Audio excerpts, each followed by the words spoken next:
Chapter 12:10 First Contact. We can feed the Tao burial ground more ascending treasure chi until it becomes a top supreme innate treasure, Wang Wei commented. There are only a few ways to elevate the rank of innate treasures.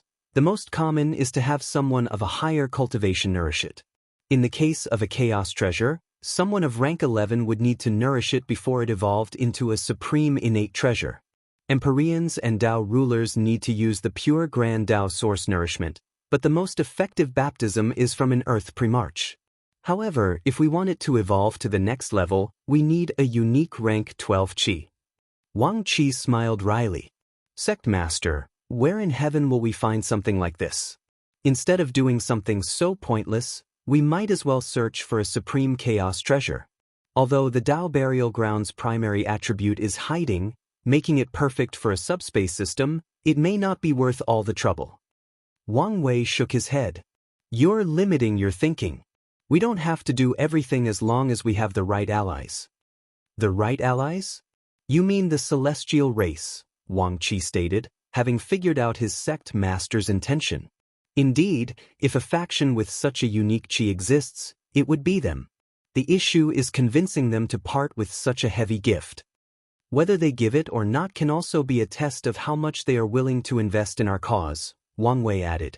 We need to know in advance whether their clan will stay in hiding and do the bare minimum to contribute to the end of this era or invest fully.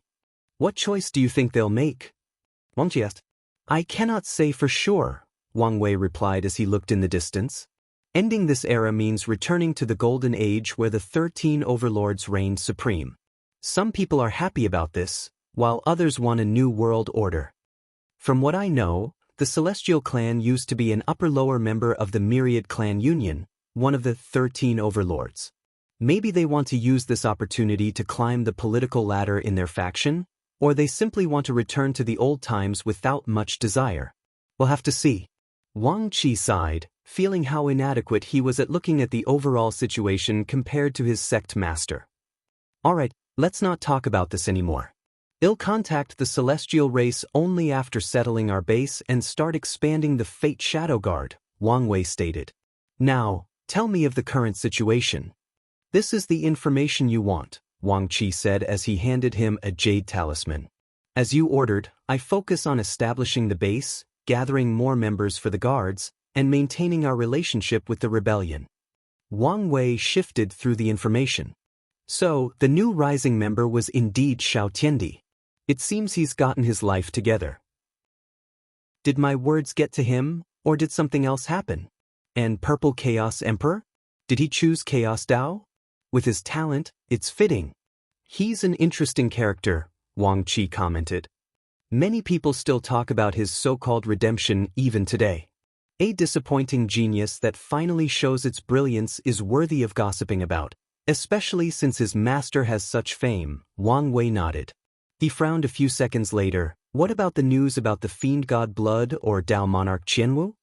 I didn't mention them in the briefing because I've only gathered unconfirmed and probably unreliable rumors, Wang Qi explained.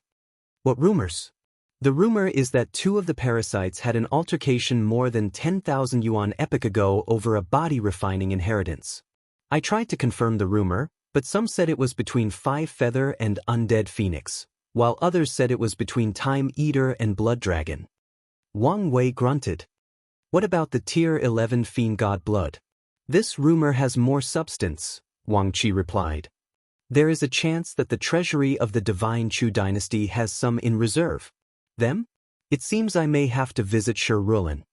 Wang Wei remembered that kind and enthusiastic girl that can instantly change into an overbearing and domineering ruler during battle. Sect Master, is this wise? After all, she is the Earth Emperor's daughter. If she has the slightest ambitions, she'll understand that her father is a blocking stone in her path, Wang Wei remarked. I only need to nudge her in the right direction, and she might turn on him. That could work. All right, let's leave, Wang Wei stated. He did not waste time and teleported everybody to the Tao burial ground. As soon as Wang Wei arrived, two people teleported before him, all on guard.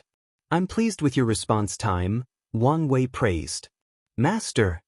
The two guards immediately knelt on the floor. He was about to tell them to get up when he suddenly frowned. Who's in charge of security? That would be Yen Wingzhu, code name Bright Shadow, replied one of the guards. Summon her. A petite woman dressed in black appeared a few seconds later, and she immediately knelt after seeing Wang Wei. Master!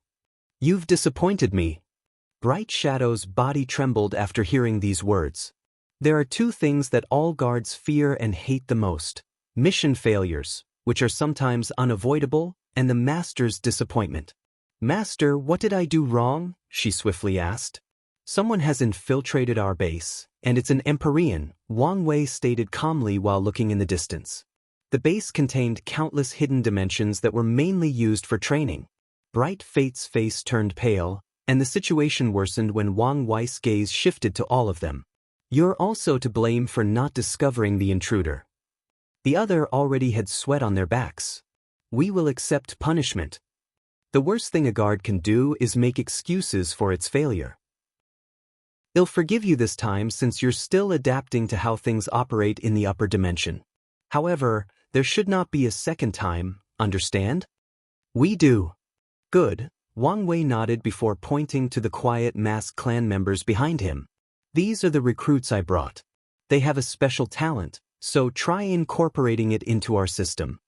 Your will shall be done, replied Wen Deming, code name Fate Virtue, since he's in charge of training while Plum Fate runs all outside operations. In other words, they will serve under him once these people are appropriately trained. As Wang Wei watched these people disperse, he secretly shook his head. He chose these three because of their abilities. He even spent years tracking unique insurgent chi for them to ensure their strength would be helpful after ascending. Yet this happened. I miss Wang Zhu, he thought. He desperately needed someone competent to lead his guard. Maybe that red elder mask will prove to be what I need. Otherwise, I'll need to search for someone else. Master, what should we do about the spy? Wang Qi asked, his face also pale. Although this was not his job, he blamed himself for such an enormous blunder. I'll deal with him, Wang Wei said before disappearing. He entered the source chi space with an ordinary-looking man bound by golden chains. The man looked at him fiercely. He did not expect for him to be discovered and captured so easily. Such overwhelming strength scared him, but his training allowed him to compose himself. You're very well trained, Wang Wei commented. I'm guessing you won't say anything. The spy continued staring at him. To cultivate an Empyrean as a spy and even train him to immediately try to eliminate himself after being captured, I'm very curious about your master. He entered this man's sea of consciousness to look at his soul. As expected, a potent restriction that leaves me useless. He sighed as he glanced at the complex magic circle above the sky and this spy's soul. I guess we're doing this the old-fashioned way. He returned to the material world and looked this man in the eyes. You should have trained to resist torture, but how high is your pain threshold?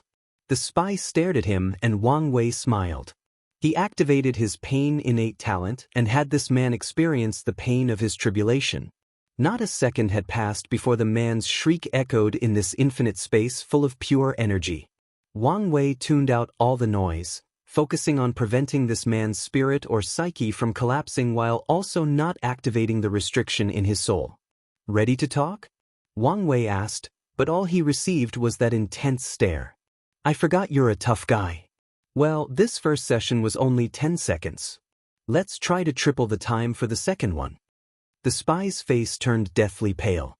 He felt like he lived in a world of pain for an eternity before it stopped. Now, this devilish bastard told him only 10 seconds had passed.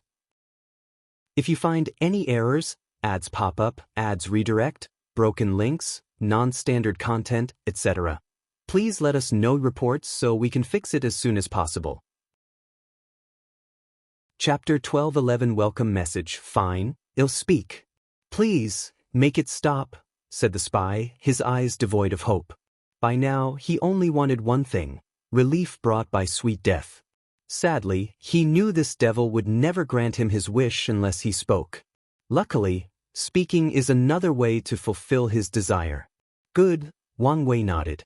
I'm going to ask you a question, and I want you to answer it exactly as I asked. Understand? The spy barely nodded. Let's see. I need to be subtle to prevent triggering the restriction, which will most likely result in his self-explosion, Wang Wei thought. After compiling a plan, he summoned the Bashian turtle shell to boost his divination capabilities. His eyes turned all gray as he channeled the power of fate. Will he explode if I ask him what organization he works for? Yes. What about the name of a useless or abandoned base? Yes. A mission with no relevance to his employer? Yes. What if I ask him about his code name? Maybe? Wang Wei thought as he focused. This bastard will actively use a triggering word to commit suicide? I need to watch out for that. He continued his divination for a few seconds before asking the first question. Tell me all the places you've been to before arriving at our base. No need to be specific, just state the overall area, city, continent, or area. Such a strange question momentarily disoriented the spy, but he answered. Right before teleporting to the base, I was in Sunset City. Wang Wei nodded while observing this man intensely. Sunset City was one of the places where the Fate Shadow Guards recruited new members. Before that, I was on the Black Earth continent. There is a silence. Wang Wei cut him off. Do you want to experience it a fourth time? The spy's body trembled as he shut his mouth. He hesitated for a moment, but he saw Wang Wei's eyes. He told the latter of the last two places he was in before arriving here. If I follow his trajectory, he came from one of Taoism's territories. Is he from a faction under the Seven Cauldron? Or directly from Supreme Unity's core power? Wang Wei was deep in thought before asking the second question. Recount verbatim how a typical conversation with your subordinate usually goes. No need to mention any classified information or phrase. The spy was again puzzled, but he followed orders. It was odd to reenact a conversation, but whatever prevented him from suffering. So, his status was that of a vice commander, Wang Wei analyzed from the retelling. And there are more than one. How many Empyreans have you met in your life? What? I don't know. Quickly. About 125.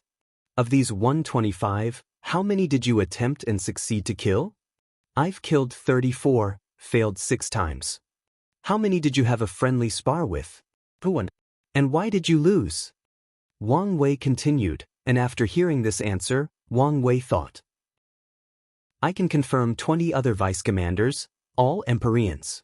Now, let's check if Tao rulers and immortal sovereigns are in that position. He asked more questions about the other paths, about people the spy respected dearly without any specifics, and many more. About 33 vice commanders and 5 commanders, with a few that are likely everlasting, Wang Wei thought. Let's see if I can deduce their organizational structure from him. Wang Wei opened his mouth to ask something but stopped himself before uttering a single word. He looked in the distance. Already here? They are faster than I anticipated. He glanced at the spy, and without hesitation, he chopped his head and extinguished his soul. Wang Wei disappeared, leaving the headless body on the ground. A group of 5 individuals dressed in all white appeared. That body shape, it's Vice Commander Urshi, said one of the spies. Their leader, the only one whose clothes contained stripes of black, 24 to be exact, calmly observed everything. I can't believe he died so horribly. Wasn't his mission to investigate news about the Destined One? I can't believe that was his end. The people from the Stargazing Pavilion should have done a better job warning of the mission's difficulty. Vice Commander Urshi is an upper middle moon commander. Losing him is a great loss. Their leader frowned as he looked at the body. He suddenly felt something was wrong but could not pinpoint what exactly. Quiet, he ordered, stopping this nonsensical chatter. Someone go verify if his Tao imprint still exists. Yes, Vice Commander Ursi. They'll get to. Bang chains suddenly manifested out of nowhere, capturing everyone but the leader. A shield appeared around him, blocking Wang Wei's attack. It's you, Ursi declared after seeing Wang Wei's true face. He also understood what his intuition was warning him. His men are originally better trained than this and should not be discussing the organization's news so openly, even if they were in a safe space among colleagues. So, it's obvious someone used a spiritual influence technique on them to influence them to talk and reveal more information. So, you know me, Wang Wei said. The leader was correct, as he had gathered significant information from their conversation. Number 24? He should be a lower upper moon. If the person with the number 24 has the same cultivation as me, the strongest, number 33, should be a peak Empyrean. Wang Wei's gaze then shifted to this man's shield. It was not Ursa's strength that saved him, but a potent talisman. I pity you, Ursa suddenly declared after calming down. Do you know the fate of anyone who goes against our supreme ruler? Believe me when Wang Wei did not listen to him as he clenched his hand, releasing a power that broke apart the shield. Ursa's face contorted as he mobilized his 5-element Dao. Sadly for him, Wang Wei sealed him with a thought. A ruthless light flashed in Vice Commander Ursa's eyes, and it followed a small sword that left his head and immediately released a brilliant golden light that wiped out all energy/chi in the surroundings. Ursa immediately knew something was wrong when he realized he was alive despite his severe injuries. His suicidal endeavors should have taken his life as well. He looked at the perfectly intact Wang Wei. What kind of monster are you? He knew the destined one should have just ascended, so he could not fathom how he was already this strong. You'll know soon, Wang Wei replied before using his technique, Fate Puppet. His fingers released gray strings attached to Ursa's body. He did not touch his soul but isolated it while controlling the body. Let's send a welcoming message, Wang Wei thought. He found the karmic link between Ursa and his Dao imprint in the Grand Dao source, leaving his true will on it to remove at the correct time. His next step was finding heirs his Dao imprint, which took a little time since he died. Luckily, he died before activating his motion, so Wang Wei was able to find him after using Karma Dao, divination, and the zoning of his Dao will. After properly killing Ursa, he checked the souls of the regular members with no success. He'll need to do something about these restrictions. However, I'm surprised Supreme Unity left Seven Cauldron in charge of making these restrictions instead of himself. Did it think it was beneath him? He probably thought such secrets were beneath him to protect personally. Wang Wei could see that only a few things would warrant the Taoist tyrant to place a restriction personally, and it should probably be something he genuinely wanted to hide from Betrayal. Wang Wei activated the restrictions and watched how these regular members exploded. He then disappeared, and immediately following his departure, the only survivor, Ursa, began to fly away desperately, his aura decreasing with each passing moment. A few minutes later, another group found him in the source chi space. Hurry, important news, destined one is. Ursa muttered before passing out. The group was shocked and quickly fed him a healing pill. However, he did not wake up, so they returned to their base, hoping to wake him up to get the information he had acquired. Boom. Ursa's body exploded the moment they teleported to their base. The explosion was intense since he was an Empyrean, after all. However, the damage it created was zero. The people carrying his body were severely injured, but no one died. The reason is that the Paragon formation in their base immediately activated and isolated the blast. In fact, Wang Wei expected this outcome. That's why Ursa exploded instantly after arriving. He knew there would be a formation to detect that he was controlled. Regardless, he did not care since his purpose was to send a message and confirm that these people were part of Seven Cauldron's forces, which he did after sensing the blast's location. Once that was done, he removed Ursa's Dao imprint before returning to his base. If you find any errors, ads pop up, ads redirect, broken links, non-standard content, etc., please let us know reports so we can fix it as soon as possible. Chapter 12:12 Recruiting Unedited Chapter. It took Wang Wei a few minutes before he could return to his base, and that's because of the new location. After detecting the spy, he immediately changed the Dao burial ground's location. He did not know how much information Ursa had already reported, so he must be careful. After returning home, Wang Wei served himself some Longjue tea to soothe his mind and think. They probably found us through divination. Taoism was excellent at divination and calculation. Although they could not calculate Wang Wei, they could do so for the people around him. I need to upgrade our anti-divination abilities, Wang Wei pondered. Not just that, I also need to improve their training method and how they operate. He realized that his Fate Shadow Guards were not the only ones who needed to change and adapt to how things operated in the upper dimension. It seems like there are too many things to do with very little time, Wang Wei thought as he sipped his drink. No, I feel this way because my mindset hasn't changed from the lower dimension. This war will not end in a few thousand years or even a few million years. This battle could take epochs, and I need to accept that and take things slowly. Wang Wei calmed down, readjusting his mindset and his plan. Once he finished the tea, he summoned Wang Qi. Sect Master. Go ask the rebellion for their information on Seven Cauldrons Spy Agency. No problem, but Sect Master, wouldn't this be a good opportunity for you to contact them?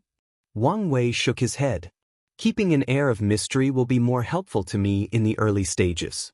Our first direct contact should also be with their leader. Otherwise, some people might try to play political games, and I don't want to deal with such nonsense. As you wish. Wang Qi had a special communication room for contacting the rebellion, so he went to use it. A few minutes later, he sent a projection to Wang Wei's room. Sect Master, they are asking for payment? Wang Wei raised his hand to summon a head. Who's this? Vice Commander airs his head. How valuable is this? Wang Qi asked so he knows how to negotiate the maximum profit. Notability, even infamy, is crucial to their cause. So, claiming the kill for an Empyrean and one of such an organization is very valuable. It should be more than enough for high-level and detailed news. Wang Qi took the head and disappeared. He returned 2 hours later with a scroll. The Hidden Sun Moon Sect? Wang Wei read everything, gaining a deeper understanding of this organization. 3 things caught his attention after reading this briefing. Firstly, the rebellion mentioned how talented and scary the leader of this sect, the First Son, was. They even stated that the First Son was one of the few Empyreans their leader was wary of. Secondly, a brief passage mentions how the Hidden Sun Moon Sect was the second most powerful spy agency amongst the parasites, at least regarding information-gathering ability and assassination. Wang Wei was intrigued about who had the best shadow guards under their control, but that was not the main point he noticed from this briefing. After Betrayal and Supreme Unity's rise, people should refrain from using the word sun or any iconography related to the sun, just like rulers or kings cannot call themselves emperors in the lower dimension. It's the same for the 7 moons, but on a much lower level. However, Seven Cauldron not only named his faction after the sun and moon, he even named their commander the First Son.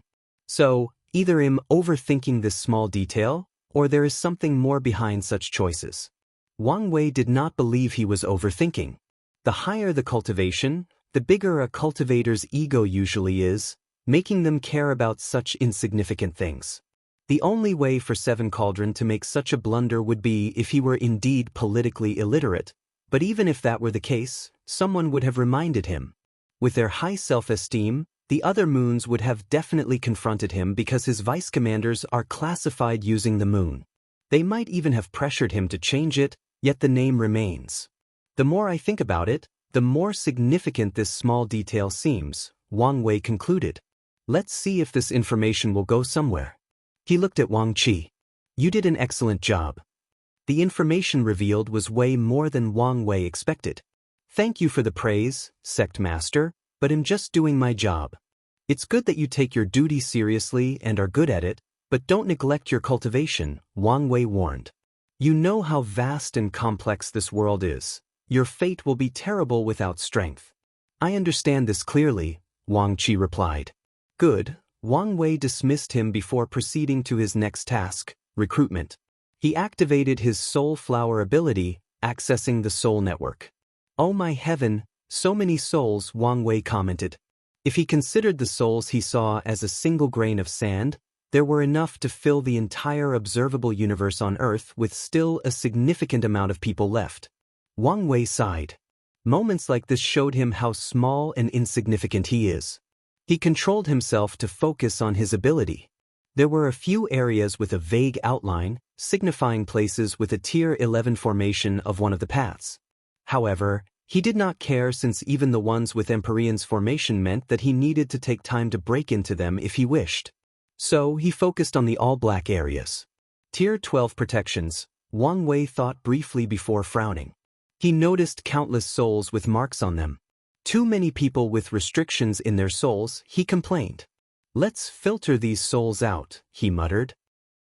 He first removed all the mortals with no cultivation, which eliminated 60% of the souls, a number that shocked him since mortals make up 80% of the population in the lower dimension. He eliminated the souls with restrictions he could not currently deal with, followed by the ones with deep backgrounds and abundant resources. Lastly, he eliminated anyone with a cultivation less than Tier 7. The next step is the halls and systems. Wang Wei quickly finished everything before forcefully summoning these chosen souls. Many cultivators from Tier 7 to Tier 11 and from all paths gathered in a large room with gray fog for a sky. Wang Wei sat cross-legged in the sky above him. A few Empyreans did not like someone floating above their heads and prepared to display their strength. However, the wise ones knew better, since someone who could summon so many souls at once should not be trifled with. Wang Wei released a bit of his soul pressure, suppressing these bold individuals. Many of you should have heard rumors of me, for I am the destined one charged with ending this terrible era, he declared. I have chosen you because of your talent and abilities. Sadly, fate was not kind, so it did not give luck or destiny. You've come so far without any reliance and background. The people listened attentively. I come with an opportunity, Wang Wei. Source stones, formations, pills, talismans, weapons, luck, anything you want, you can get it. He smiled. Of course, you've lived long enough to understand that there is no free lunch in the cultivation world. So, what do I want in return? Well, it doesn't take a genius to figure that out. I want help to end this insufferable era. Your cultivation journey was arduous, making you value power even more. Sadly for most of you, the path ahead is blocked, and all resources are strictly controlled by either those parasites or those ancient sections. Wang Wei raised his hands to summon a few buildings created from the fog. If you choose to join my Changing Fate Hall, here is how things will operate. There is the Mission Hall. You can choose missions, and upon completion, you will receive Dao Source or Fate Points based on your choice. Fate Points come with a 5% discount for all purchases, and it's also a system to increase your rank to access some rare-level resources. He summoned another building. There is the Resource Hall, where you can exchange almost everything, including cultivation, rare chi, and even longevity resources. There is the Profession Hall. Anyone with a profession Dao can receive specific missions that involve their profession. These missions usually refine something, but there are others as well. And yes, the materials will be provided, and you can keep the extras. Another building manifested from the fog. The Information Hall. You can exchange and sell news, secrets, and rumors. Lastly, there is Prime Hall. This hall is for people who truly wish to follow me instead of only using this transactional method of exchange. You can imagine the benefits and risks of this hall, so that I won't say any more. Wang Wei finished. Any question? If you find any errors, ads pop up, ads redirect, broken links, non-standard content, etc., please let us know reports so we can fix it as soon as possible. Chapter 12-13 The Changing Fate Hall, and I added the Information Hall in the previous chapter. Empyrean White Cloud was an old man dressed in all white robes with golden cloud patterns. His long hair was white, along with his beard that reached his chest. He calmly listened to this person's words. There is no way for him to be the destined one, he thought. Many information agencies have deduced that the chosen one is from the lower dimension. However, the person in front of him was an Empyrean. No matter how talented and blessed that son of an era is, they could not have become an Empyrean in a barren place like the lower dimension or the short period after ascending. I don't care whether he's some ambitious tyrant who wants to use the chosen one's names to build power, White Cloud thought. I care about what benefit he can provide me. The Limitless Exchange Hall was forcefully scattered into smaller parts, making life for loose cultivators harder than usual. So, it might not be bad if someone else takes its place. The room was quiet, and everyone left to their thoughts. Finally, After more than 2 minutes, someone asked a question. "How may we address you, Your Excellency?" asked a woman in a purple dress. "You can call me Empyrean Wang or Empyrean Fate," Wang Wei replied. Wang was both a common and rare name.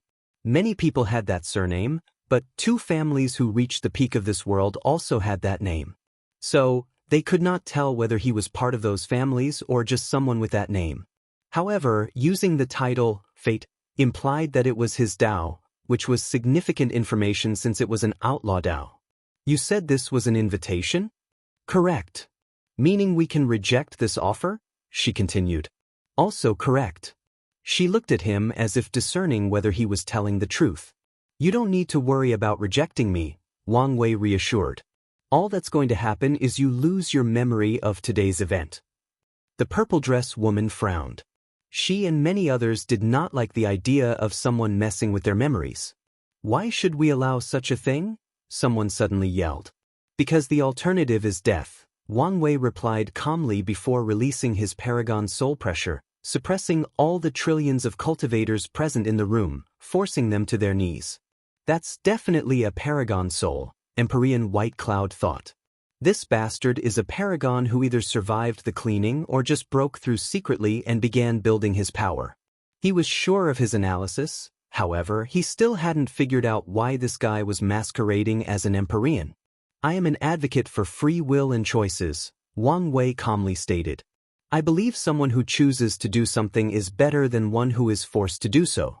That's why I showed my kindness by giving you the choice. But do not ever mistake my kindness for weakness. Now, make your choice. Accept my offer and take this opportunity, or continue your life of struggling and competing for the scraps of the elite." After hearing that sentence, many of these cultivators felt a fiery light flash in their eyes, as it was too close to home. They had no choice but to fight for their resources, but in this era, said resources were the things these top lineages did not want or care about.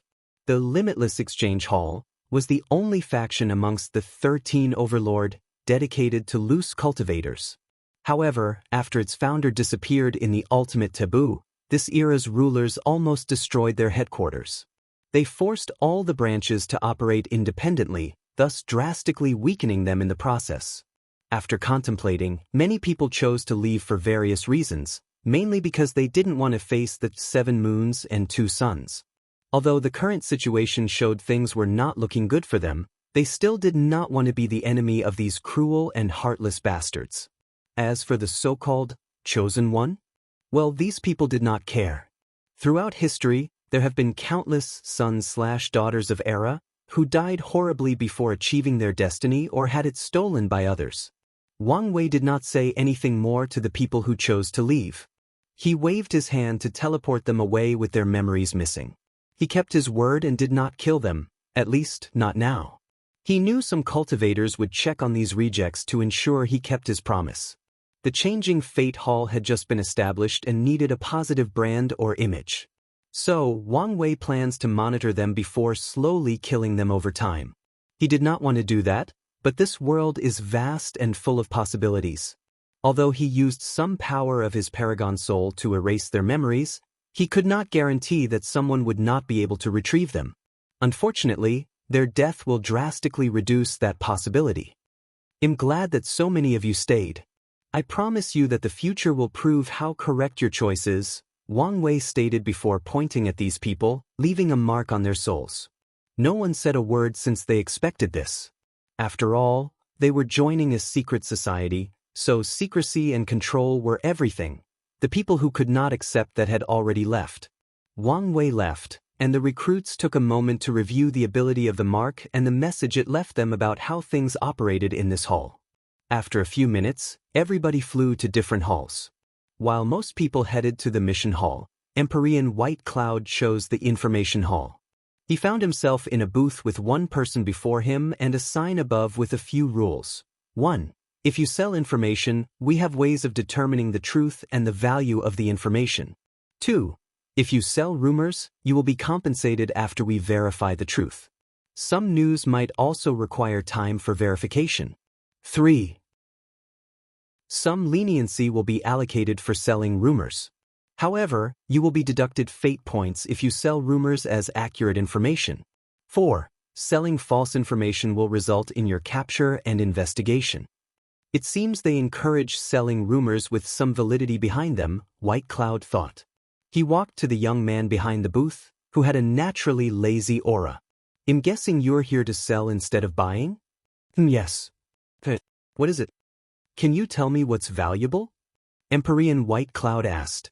Currently, news about the parasites are the most valued. White Cloud immediately noticed the word parasite, as this was the most widespread derogatory word used to describe the current rulers. After that is information about lost history, secret realms, and places with rare spiritual herbs or ores. I see, White Cloud uttered before taking a moment to ponder. Someone from the Undead Phoenix once tried to recruit me. Oh. They said they were from the Immortal Legion and promised me immortality even better than everlasting Empyreans. You didn't accept such a good offer? Asked the booth man. Such a thing was too good to be true, replied White Cloud. Plus, these bastards were rude and arrogant. They didn't invite me as much as they ordered me to join. Since he escaped these people's clutches, White Cloud disdains these rulers. No, parasites. Your news seems valuable. Tell me everything that happened and what you know about this Immortal Legion. The young man behind the booth listened attentively, and once White Cloud finished, his eyes suddenly turned gray and mysterious. Divination? I should expect this since his title is Fate, thought Empyrean White Cloud. Good news. Your news is worth 3 million fate points, the booth man said, and with a wave of his hand, a card condensed before White Cloud with the number and the word, human member, written on the top corner. Is that high? White Cloud had no point of reference, so he did not know how high or valuable 3 million was. 1 million points is the lowest value of any Emperor tier resources and the amount required to become an Earth member. So, not high, White Cloud commented. But the booth man only smiled. How much to become a Heaven member? 1 billion points, and it's also the starting sale price of Empyrean tier resources. Such a vast difference? White Cloud shook his head. Shouldn't my news be worth higher? You only knew the name of a secret legion and nothing else of much value, replied the booth man. White Cloud sighed before deciding to sell more information. Unfortunately for him, besides a rumor of the location of a supreme innate spiritual herb for tempering the soul, everything else was useless. So, he walked out of the hall with only a little over 3 million points. I hope the rumor is true, White Cloud thought. Luckily for him, he was one of the few people who used the information hall, meaning the reward for this rumor would go to him. He took a moment to contemplate his next move. There were 2 ways for him to amass billions of points as fast as possible: sell Empyrean tier materials, but he was broke, and the other was to take a killing mission. As long as he killed an Empyrean from one of the parasites' factions, the body can be exchanged for many points. No, I can't take on a killing mission. I'm relatively weak in my realm, so the best move is to gather points and slowly raise my strength. Then I can take on killing missions. If you find any errors, ads pop up, ads redirect, broken links, non-standard content, etc., please let us know reports so we can fix it as soon as possible.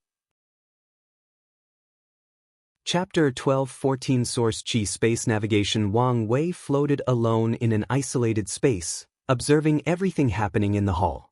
I've established the foundation, but there are a few problems.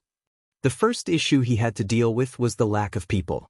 The Fate Shadow Guards were still training, and he did not have access to trusted talent to oversee the hall for him. As such, he had no choice but to use his spirit particles to create clones to control the hall.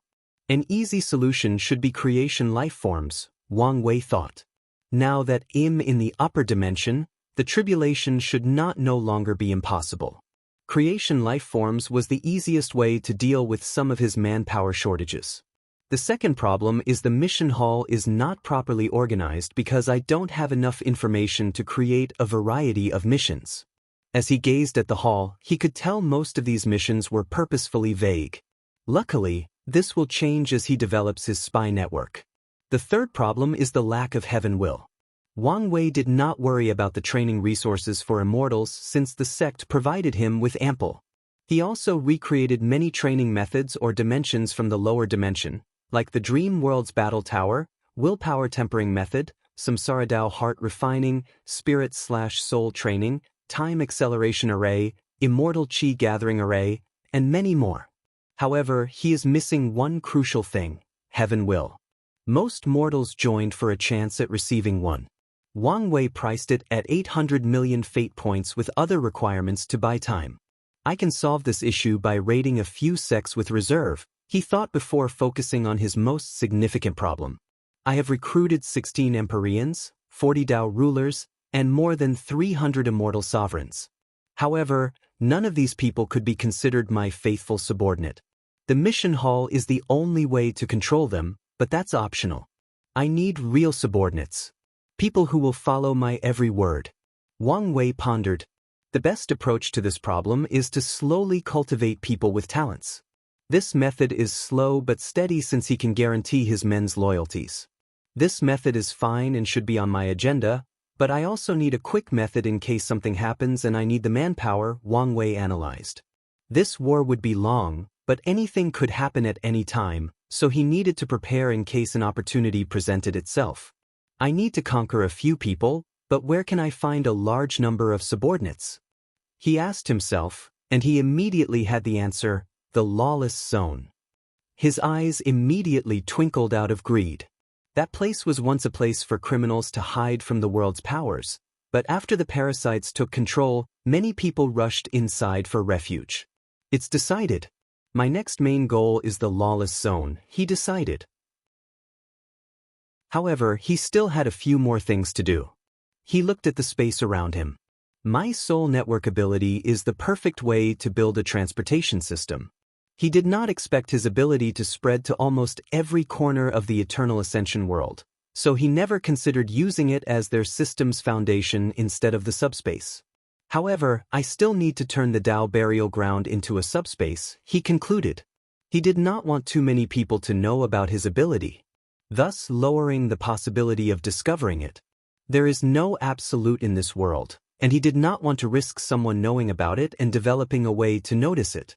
Additionally, he still wanted to turn the Dao burial ground into a supreme chaos treasure.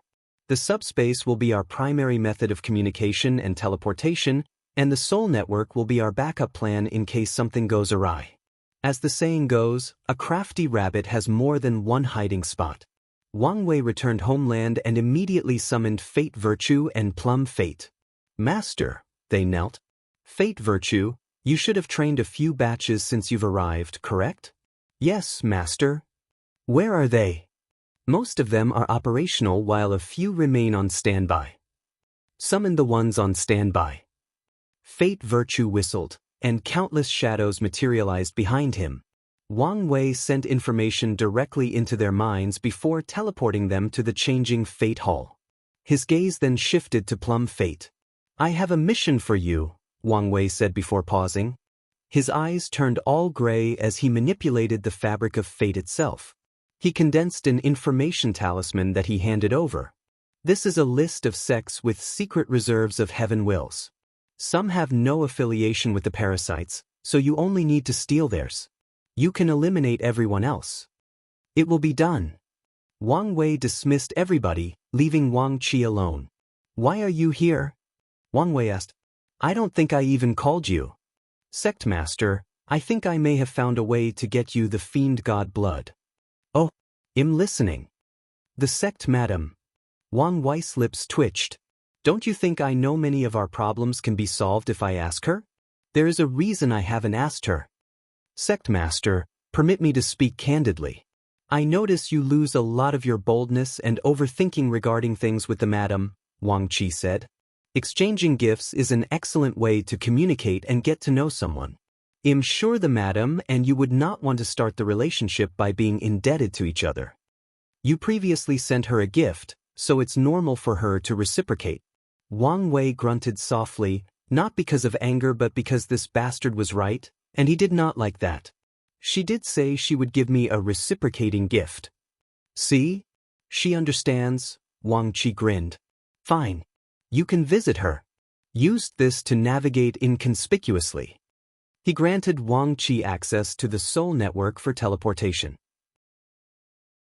He only needs to lock on to a soul closest to his destination and use it as an anchor for his teleportation.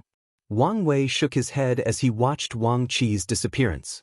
I can't believe I'm receiving dating advice from this bastard who's been single for billions of years, he thought. However, he's right. If I want a chance at wooing her, I need to stop overthinking, be bolder, and be more direct with my approach. He stood up and glanced toward the Origin Seal continent for a few minutes. Then he entered the Source Chi space again. He activated his Chi Flower ability and an invisible lotus manifested before him. Ascending treasure Chi, he thought, making the lotus tremble before flying in the distance. Wang Wei flew after it. As a precautionary measure, most cultivators will not easily teleport in the Source Chi space for various reasons, but mainly because it can easily lead to chain reactions that result in immense Chi exploding and injuring them in the process. As Wang Wei flew to his destination, everything was all blue, including the ground, the grass, the mountains, the forests, the clouds, and the sky. This was the case for most of his journey, but at some point he reached an area that appeared to be an endless white lake. Swish! A giant white hand flew from the lake, trying to catch him. The hand contained a power directly affecting the soul, rendering it dull and unresponsive. If it were any ordinary cultivators, they might have fallen into the lake even if they evaded the hand. However, Wang Wei did not do anything. As the hand touched his body, a powerful force rebounded it, and a minor scream sounded from the lake. Countless more hands tried to drag Wang Wei, but he ignored them all, except for the last. As he was about to leave this lake area, he felt a slight dread, so he skipped a few seconds into the future to arrive at his destination and evade that attack. After the empty lake, Wang Wei found himself in a green area. He could see a towering palace radiating with the luster of gold, jewels, and precious ores from a distance. He immediately knew this was his destination and rushed over. He entered the first layer of this palace and saw a group of humanoid creatures with white bodies, claws, hideous faces, and weapons protruding from their backs. Source beasts? No, those are just Chi creatures. He waved his hand to eradicate them. Although there were 100,000 of them, and their cultivation was on par with immortal sovereigns, they were light work for him. He headed to the second layer and found no creatures, just traps involving weapons. The subsequent layers were the same, involving being attacked by weapons of various strengths. By the time he reached the final layer, Wang Wei had to fight a spear with its own ego and the strength of Empyrean with 80% Grand Dao Source. Once he dealt with it, he took the ascending treasure Chi in the next layer, which resulted in this castle collapsing. To the next one, he muttered. If you find any errors, ads pop up, ads redirect, broken links, non-standard content, etc., please let us know reports so we can fix it as soon as possible. Chapter 12-15 Source Beast Wang Wei found 4 more Chis, which he believed should be enough for the Dao burial ground. As he was satisfied and about to return home, the green sky above his head turned dark, and his complexion became severe. A source beast? And a 3rd rank at that? His first instinct was to run away. After all, this beast was on par with a paragon. However, he stopped himself and analyzed the situation. He checked the beast's strength and was relieved when he realized he was probably on par with a newborn paragon. This is a good way to test my strength, Wang Wei thought before controlling his body to release a few drops of blood into the ground. Less than 10 seconds later, a terrifying creature appeared before him. It was humanoid, 5 feet tall, with no flesh but black armor for skin, an open chest with white ribs showing, and a helmet for the head with flame in its eye sockets. First, let's check my defense, Wang Wei thought before running toward the creature, and a powerful flame Chi rushed from the mouth part of the helmet, instantly incinerating Wang Wei's body and soul. He instantly regenerated from the previous drop of blood with a wry smile. I didn't even last a nanosecond before the flame burned me to ash, he thought. He was supposed to be immune to flame, but before this Paragon Tier Chi flame, his proud defense might have well been baby skin. I already knew the difference between Empyreans and Emperors, But the difference between paragons and empyreans is truly something else, Wang Wei analyzed. He summoned the black dragon armor set and turned the ball into a halberd. Let's play. He appeared before the creature again, slashing his weapon downward with enormous strength. He knew his physical strength was not on par for this battle, so he supplemented it with the armor's power. The creature calmly condensed a flame shield on the area where the halberds landed, bouncing the attack. Wang Wei absorbed the force from the rebounding for a second attack. He then used a fate-cutting technique. His action was so seemingly it was as if he was using a choreography that had practiced for years instead of something he improvised during battle. A flaming aura developed around the creature, burning the power of fate from his attack.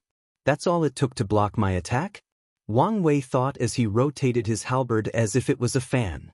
He added space Dao to the rotation, turning the weapon into a grinder capable of grinding spacetime. Such an attack was enough to turn every life, atom, and energy in the lower dimension into fine sand. A laser rushed from the source beast's eyes with tremendous heat and force, stopping Wang Wei's weapon. The beast then released a fluctuation from his mind, which agitated the energy in the surroundings. Wang Wei suddenly felt a slight weight in his mind. Energy domination? Wang Wei analyzed. Immortal Sovereign can use this ability to influence lower-tier emperors, but it's useless against people of the same rank. However, Insurgent Immortal Sovereigns can also use it to affect Empyreans. However, this ability does not influence an Empyrean's Dao as it does for Emperors. Instead, it targets their soul, reducing control over their Dao. If I didn't have a Paragon soul, I would have been in terrible shape, Wang Wei analyzed. However, where did it get so much energy? I haven't detected an immortal mansion or qi storage organ. Wang Wei observed his surroundings and immediately found the answer. The source qi space was the beast's qi storage organ. It can draw energy from the environment and has an infinite amount. Its only restriction is the amount its soul can bear. The coldness of fate. Is fate cold? Yes, and in every sense of the word. The universe is full of pain, suffering, and atrocious tragedies, and the main culprit behind these things is fate. It ruthlessly created certain lives and gave them such fates. A terrifying chill, even worse than the coldness from hell, rushed from Wang Wei's halberd. He used the creature's opposite element to attack it, which should have worked. However, the creatures manifested a cold blue flame with the same characteristic. The worst part was its flame rapidly absorbed Wang Wei's coldness. Shackles of fate, Wang Wei appeared behind the creature, releasing a gray chain composed of strings. The beast tried to burn it, but it bypassed him and entered its body. The creature's fate was rapidly changed and reduced to a pinnacle-ranked two-source beast. Wang Wei took this opportunity to sever this creature's death line and instantly killed it. Unfortunately, the bones from its back rushed out and hit him in his stomach before his attack even landed. Even my fate shackle did not last long enough to attack. His battle instinct took in, and while flying away, he used a soul attack, Soul Sword. As the invisible soul sword rushed to the creature, it finally moved from its spot since the beginning of the battle.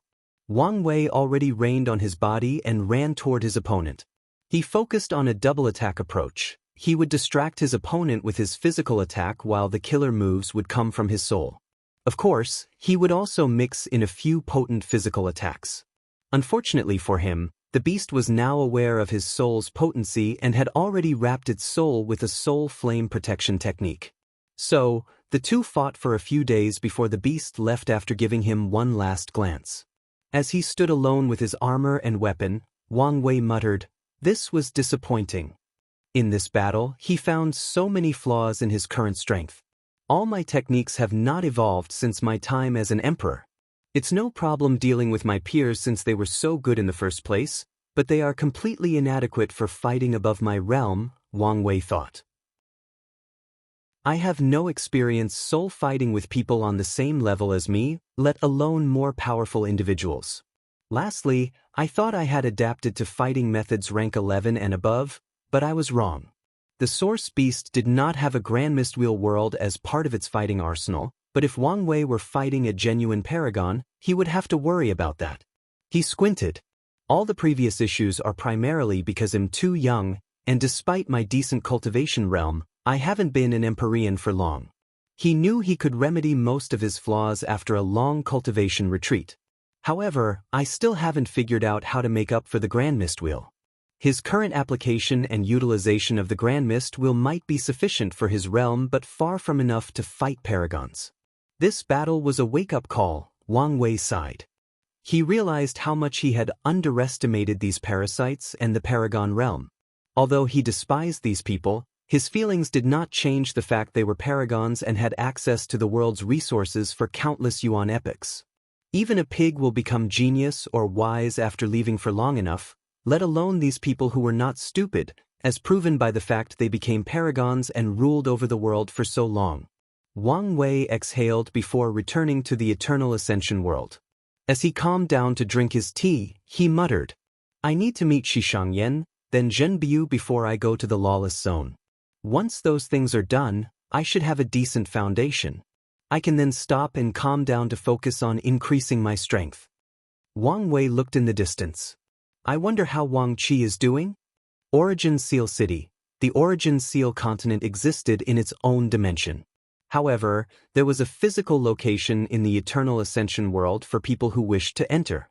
Usually, he would teleport to the city and utter the Empress name, and if she wanted to see him, she'd teleport him. However, as soon as he arrived, Wang Qi noticed a disturbance. A group of armed cultivators floated outside the city, facing this city's mayor. The Phoenix's people? Wang Qi. He noticed that most of these people were from the demon race, and their armor contained a symbol of a phoenix in 5 colors. Why are they causing trouble here?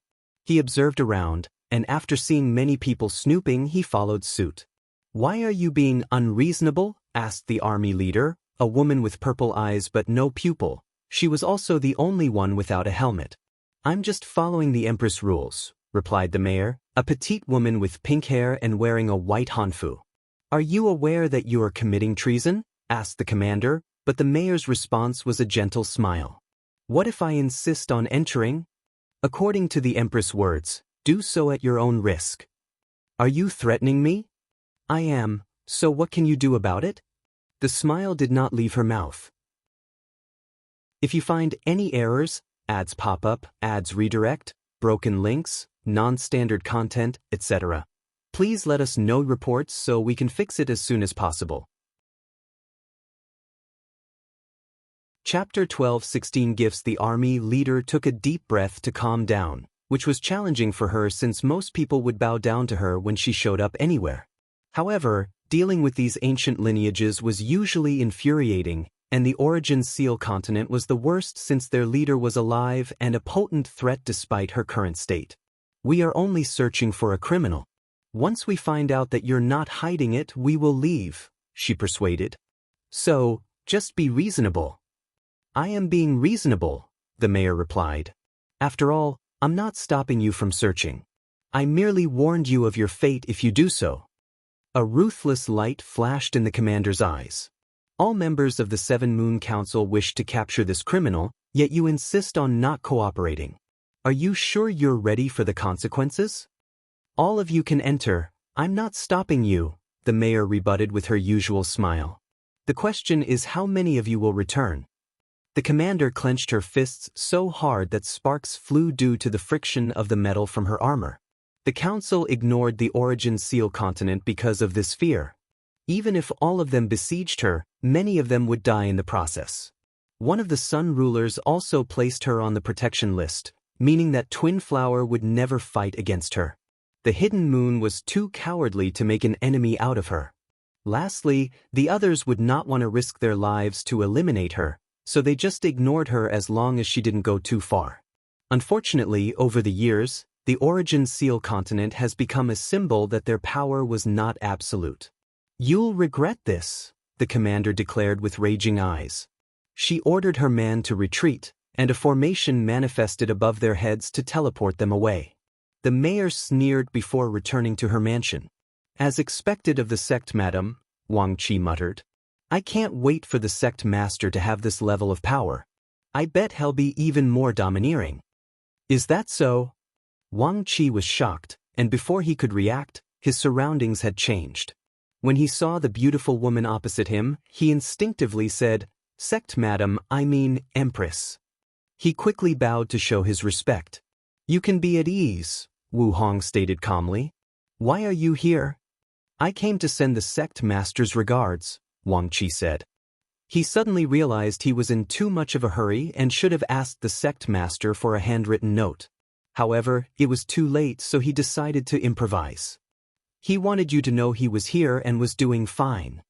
"Is that so?" Wu Hong muttered. She thought briefly, and as she was about to say something, she sensed something outside the cultivation room. She sighed mentally before opening the formation. "What do you want?" "I sense someone with the sect's luck has arrived." "I thought the kid came to see you," Yen Hai replied. "Ancestor," Wang Qi said in surprise before bowing even deeper. If his worship of Wu Hong was more out of fear for her strength, this one was out of respect for his sect's founder. "You can stand up," Yen Hai nodded. I don't recognize you, but you have Turtle's aura." The Turtle Shell Emperor was the one who gifted my immortality. "Since you're alive, I'm guessing you did not abandon your role as guardian?" "I would never," Wang Qi quickly said. "The sect master needed some talent, and he chose me." "That's good," Yen Hai nodded. "How is that boy Wang Wei doing? Has he contacted the sect?" "In a manner of speaking," Wang Qi replied. "The sect master doesn't want to get the sect too involved, but they've provided resources as a starting fund." "Not getting the sect involved? That's something Brother Qishan would have done," Yen Hai muttered. "Did they treat him well? Or do I need to intervene?" "Yes." The sect master was very satisfied with the aid. "Don't beat around the bush and speak." Yen Hai had dealt with enough of these slimy advisors to know what they were thinking. "Well, the sect master is looking for unique resources for his body refining. I tried to convince him to ask the sect for help or even the Empress, but he was being stubborn," Wang Qi explained. "Body refining? Is he looking for Dao Monarch Qianhui's inheritance? He doesn't need to hurry and should take this time to open the gate of power." "He's already done that." "What?" Yen Hai was genuinely surprised, especially since she knew the plan was for Desolate to guide him through the tribulations. "Yes, and he's also an Empyrean," Wang Qi added. "Seriously?" Yen Hai said, and even Wu Hong showed a surprised look. "I knew he would have a lot of merit after creating so many memorialized lucks, but this is something else. He's probably the youngest Empyrean in history, even with time formation. No, not just the youngest Empyrean, but the youngest person to achieve Tier 11 in both paths." Wang Qi wanted to brag about this sect master before the sect madam but decided not to be too obvious. Anyway, the sect master's accomplishments spoke for themselves. Yen Hai turned to look at Wu Hong. "Why are you looking at me?" "He's your husband, and I'm currently using all my Tier 11 body refining resources." "He's not my husband," she corrected. "Husband, husband's seed, preparatory husband, husband to be, all the same." Wu Hong wanted to curse.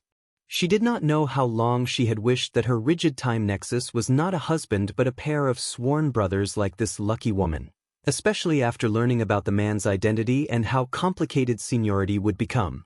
Wu Hong sighed before summoning 2 boxes with runes engraved. She opened the first one to reveal a clear drop of blood containing the cosmos. Wang Qi immediately felt a terrifying pressure weighing on him. He might have been forced to kneel without the box's suppression. This is from an adult fiend god with space primordial law. And the second one is from an elder fiend god with life primordial law. I have nothing related to fate, so those must do. I'm sure, no, I know the sect master will appreciate it, Wang Qi swiftly said. Do you want to give him the 11th and 12th revolution you've created? Wang asked. No. Let him create his version. Then, we can compare and maybe fuse the best parts into a supreme technique, Yen Hai replied before focusing on Wang Qi. I can't let you go empty-handed. I don't want that boy to start saying his ancestor is cheap. Yen Hai summoned a small tree on her palm surrounded by a golden light.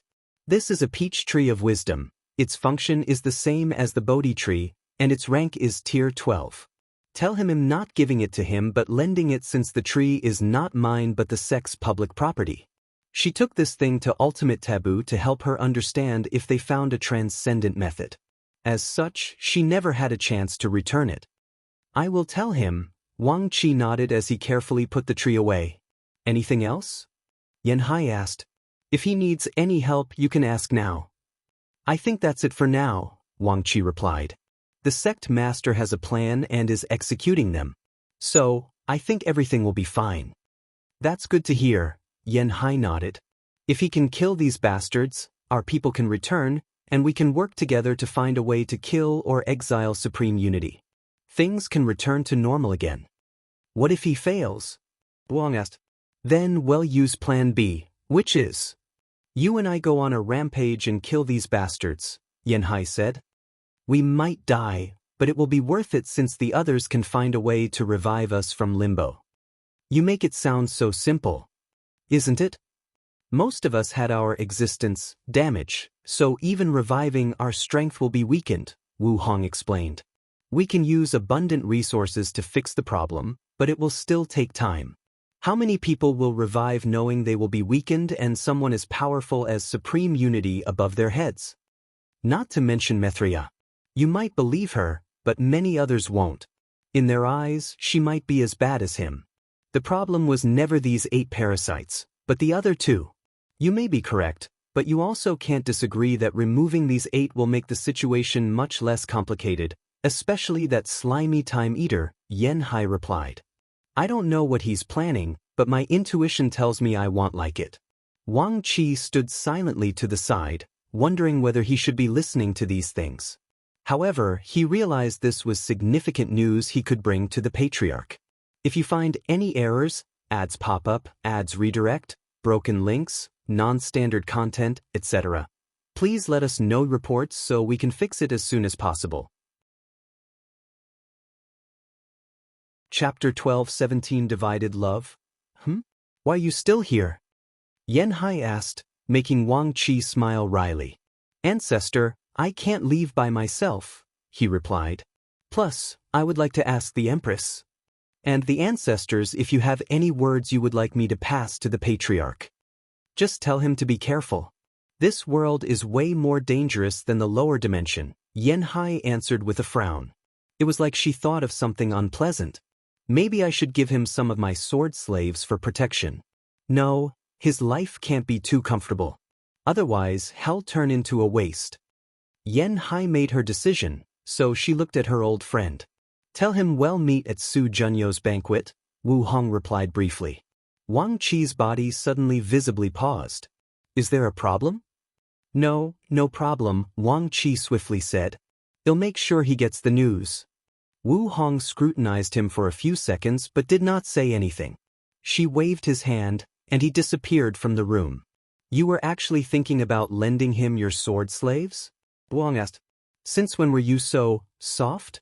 The sword slaves are, without a doubt, the Dao opening sect's greatest military power. Yanhai gathered people across the globe with swordsmanship talent and trained them herself. However, that's not why they are so influential or renowned despite the terrible name. Countless lineages will pay the Dao opening sect an excessive amount to allow their swordsmen to experience the sword slave training. Additionally, whenever someone challenged Yanhai for the sword Dao position, she would force that person into the sword slave if their strength did not meet her standard. The Sword Path League, one of the 13 overlords, hated and loved the sword slaves. They were supposed to be the lineage with the most potent sword cultivator or army, yet all these accolades went to Yanhai, the Sword Empress.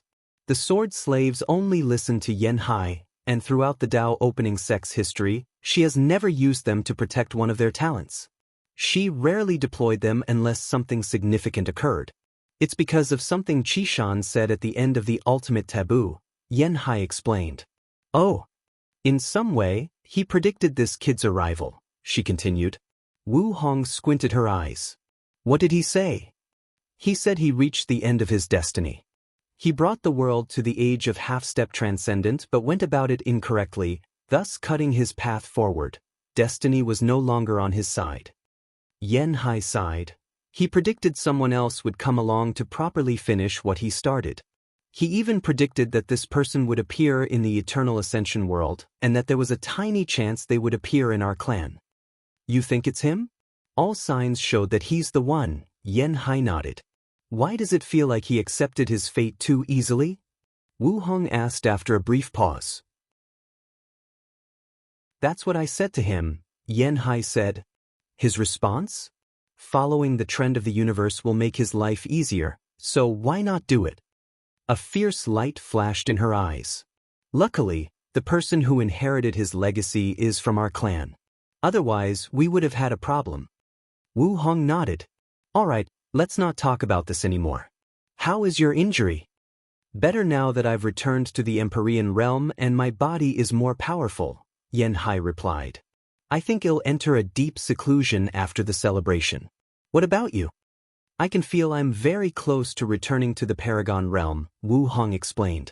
However, as you know, this part of the injury requires time and a lot of resources to grind it slowly. We used to have ample time, but now. Yen Hai looked in the distance. Are you really not going to do anything about those people outside? Them invading might not be bad, Wu Hong replied.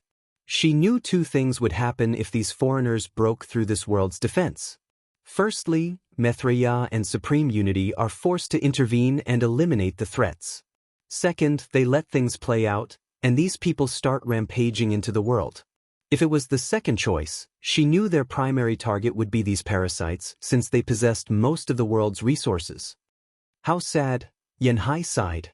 These people used to tremble at the near mention of our world. Now, even their scapegoats can put so much pressure on us. Isn't this how the world always operates? What goes up must go down. Their era was a gilded age, and now they must return to the ground and start over if they want to wish the previous height or higher. All this talk is making me depressed. I'll go train, Yen Hai said, disappearing from the room. Wu Hong shook her head. She gazed in the distance before returning to her retreat. Sect Master, I have good and bad news, Wang Qi said as soon as he returned. Oh, tell me the bad news first. I think it would be wise for you to hear the good news first, Wang Qi stated, and before Wang Wei could answer, he continued. The good news is we received gifts. Gifts? As in plural? You'll never guess what happened. The ancestor was there, and she also sent something. Ancestor? The Sword Empress? Yes. Wang Qi handed the items while explaining what they were. Wang Wei's eyes lit up after learning about the Peach Tree of Wisdom. With the power of his Bodhi Tree, his Tao comprehension speed will drastically increase. It would even be better if he could raise the Bodhi Tree's rank. Tell me in detail what happened? No problem. Wang Qi recounted everything he experienced from the moment he landed in Origin Seal City. A ruthless light flashed in Wang Wei's eyes after hearing the Five Feather Phoenix's actions. Then, he immediately calmed down when he realized the Phoenix was the one in trouble for making an enemy out of his future wife. Of course, he also took note of this disrespect. He'll use it when it's time to deal with her. Wang Wei listened attentively. His heart ached when he heard her say he was not her husband, but he had already expected this. Thankfully, the ancestors support this marriage, a win in his book. We already knew the Time Eater would be the most significant threat out of the 8. But for the ancestors to say such a thing, Wang Wei muttered. He knew how powerful the intuition of swordsmen was, and for the Sword Empress, out of everyone to say that, he decided to raise Time Eater's threat to a higher level. Their conversation also reminded me not to have tunnel vision and focus on the larger threat, Supreme Unity. Wang Wei knew he should not underestimate the parasites, or he would suffer horrendously. However, he also needed to keep in sight of the real enemy. Countless thoughts flashed in his mind in a short period. Then, he focused on Wang Qi. So, what is this bad news you've been avoiding? Well, the sect madam said you can have your first meeting during Su Junyo's celebration. Are you serious? Wang Wei asked with wide eyes. Yes. Shit, he swore. So, I was right? Wang Qi asked. About what? About the fact you have a secret relationship with a woman called Su Junyao. I know she's beautiful from what people are saying, but, you bastard, Wang Wei flicked his finger, releasing a small air shock that hit Wang Qi in his forehead. The thing had no power, but it was excruciating. Don't talk nonsense. If I'm speaking nonsense, why did you react like that after hearing the news? Wang Qi asked while in pain. Sect Master, I love and respect you wholeheartedly and would die for you. But I won't help you cheat on the sect, madam. What a strange line to draw, Wang Wei said. Anyway, why are you so adamant? Isn't it normal for a man to have a harem of beauty? Shouldn't a powerful and successful man like me have a harem of 3,000 beauties? Then I would secretly despise you, Sect Master, Wang Qi replied. How can someone claim to love someone else but divide that love into many? So, you believe that someone cannot love more than one person? That's right, Wang Qi nodded as he felt the pain disappear. If you do, you don't love your companion as much as you think or say. Or worse, you do love them, but you gave in to your lustful desire, and such a person does not deserve respect. Your view on marriage and relationship is too black and white. Wang Wei shook his head. However, I would love for you to meet Li Jun and say these words to his face. I'm sure Liling would love you. Wang Qi wanted to roll his eyes. He would never say these words to the Li clan patriarch. He only did so with Wang Wei because that's the person he serves. Sect Master, don't change the subject. What's your relationship with that woman? If you find any errors, ads pop up, ads redirect, broken links, non-standard content, etc., please let us know. Report so we can fix it as soon as possible.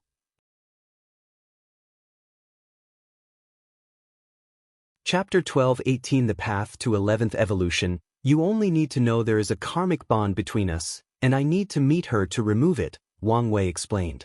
That's it? Why do I feel you're not telling me the whole truth? That's all you need to know. Wang Wei stared at him, and Wang Qi gave up asking for more information. Well, I believe you. I hope you don't antagonize the sect, madam, for this woman during the celebration. Wang Wei waved his hand to dismiss him and left to his thoughts. His first meeting with the future wife might be disastrous if it happens at Su Junyo's celebration. Did she know about our connection? Logically speaking, this should not be possible.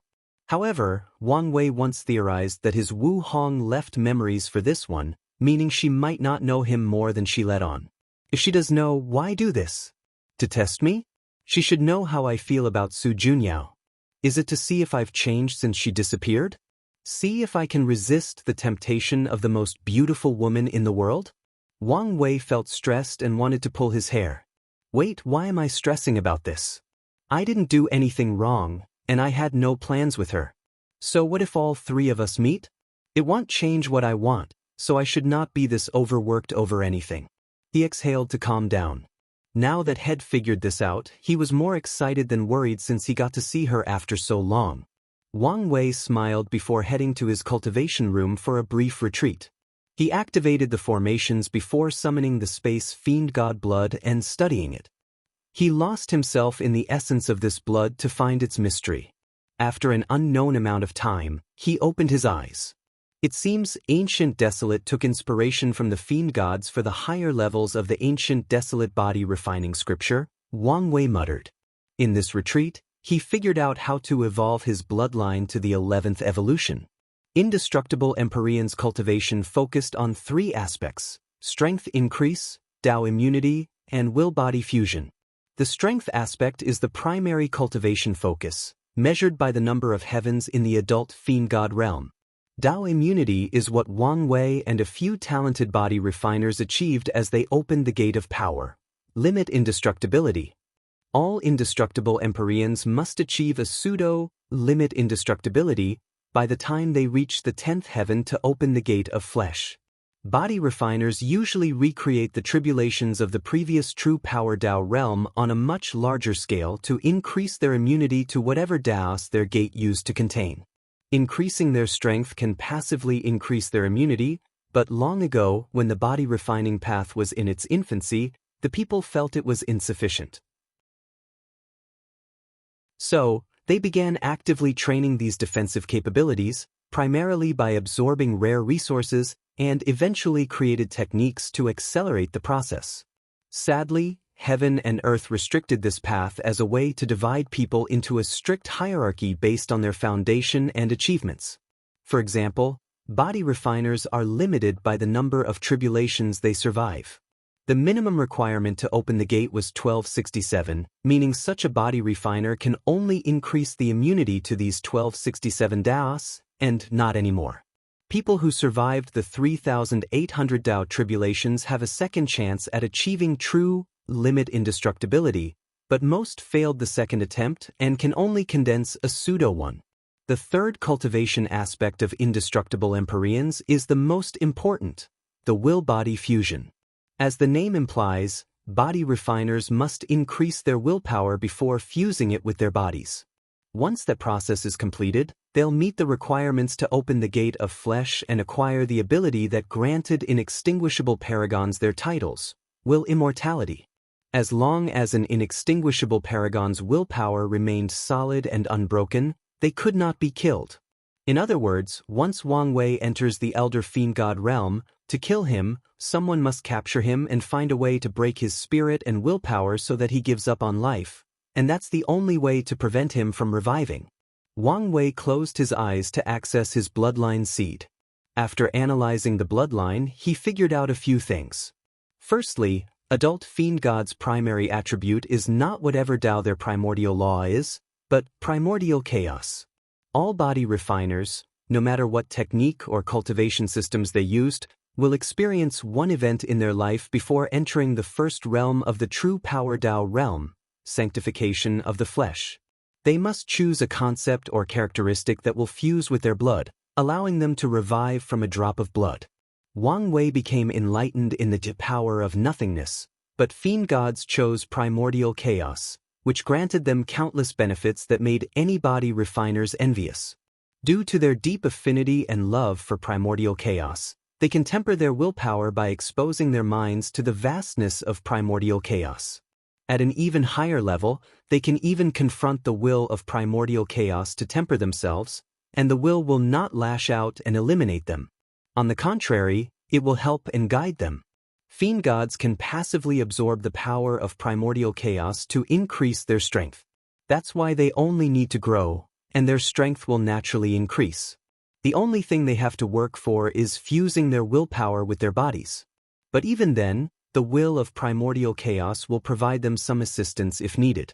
Wang Wei started to change his bloodline to imitate the essence of fiend gods.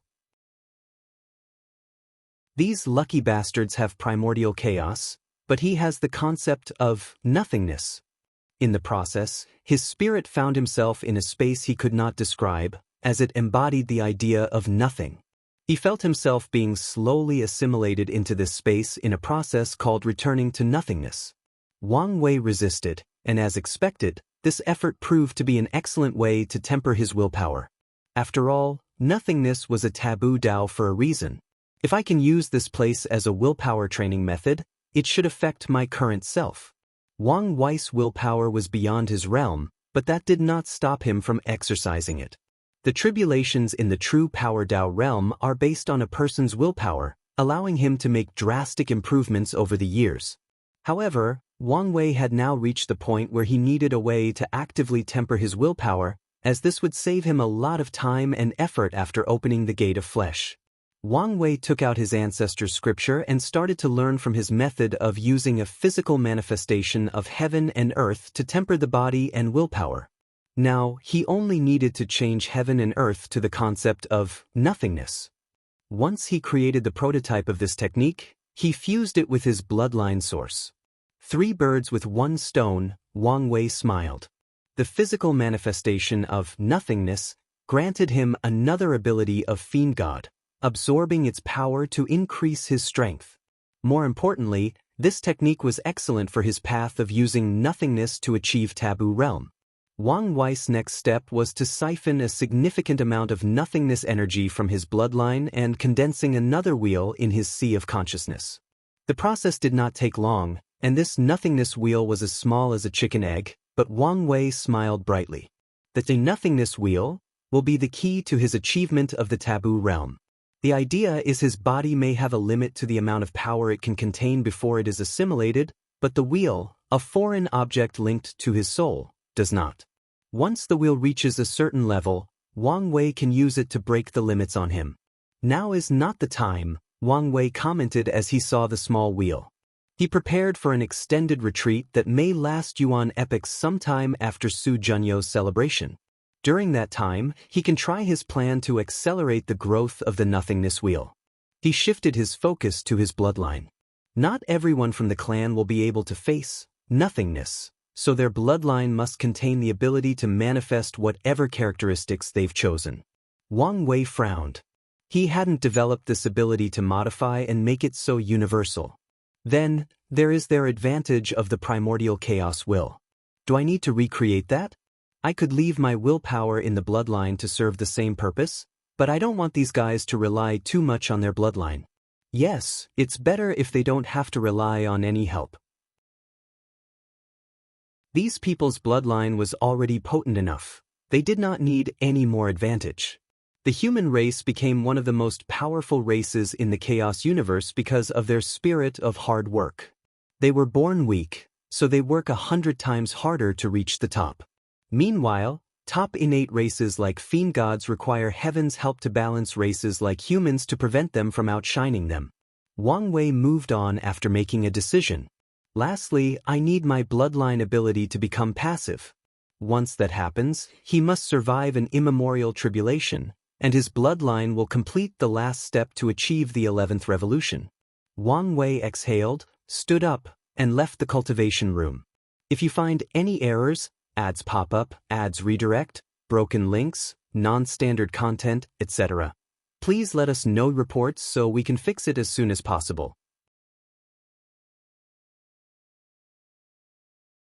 Chapter 1219 New Leader, 30,000 years passed? Wang Wei muttered. I wonder how much time has passed in the lower dimension? His theory was correct. The time difference between the upper and lower dimensions drastically changed as soon as he ascended. As such, he would not be surprised if less than a week had passed in the lower dimension. Wang Wei did not focus too much on this and closed his eyes to access the changing Fate Hall. He first checked the mission hall records and nodded in satisfaction after seeing the number of missions completed in this short period. It seems these mortals were motivated, Wang Wei nodded. Many people have exchanged a heaven will, meaning his guards did not disappoint him a second time. The casualty is a little high, Wang Wei noticed next. Many people died during missions, including from being captured and the restrictions he placed on their souls activating. It won't be long before I need a second round of recruitment, he summarized before checking on the news gathered. With so many people selling information and the newly trained Fate Shadow Guard, he now had a decent spy network. It was far from good, or even at the level of unparalleled in the lower dimension, but it was decent, especially considering how long they started. There were many pieces of news or information that Wang Wei found vital, so he reviewed all of them. Firstly, the guards did an excellent job of slowly killing the people who rejected his offer. They made most of them look like accidents or the result of disputes with other loose cultivators. More importantly, no one has suspected anything so far, including the people who checked on these individuals to see if Wang Wei was telling the truth. Wang Wei nodded in praise at the result before continuing to sip through all this data.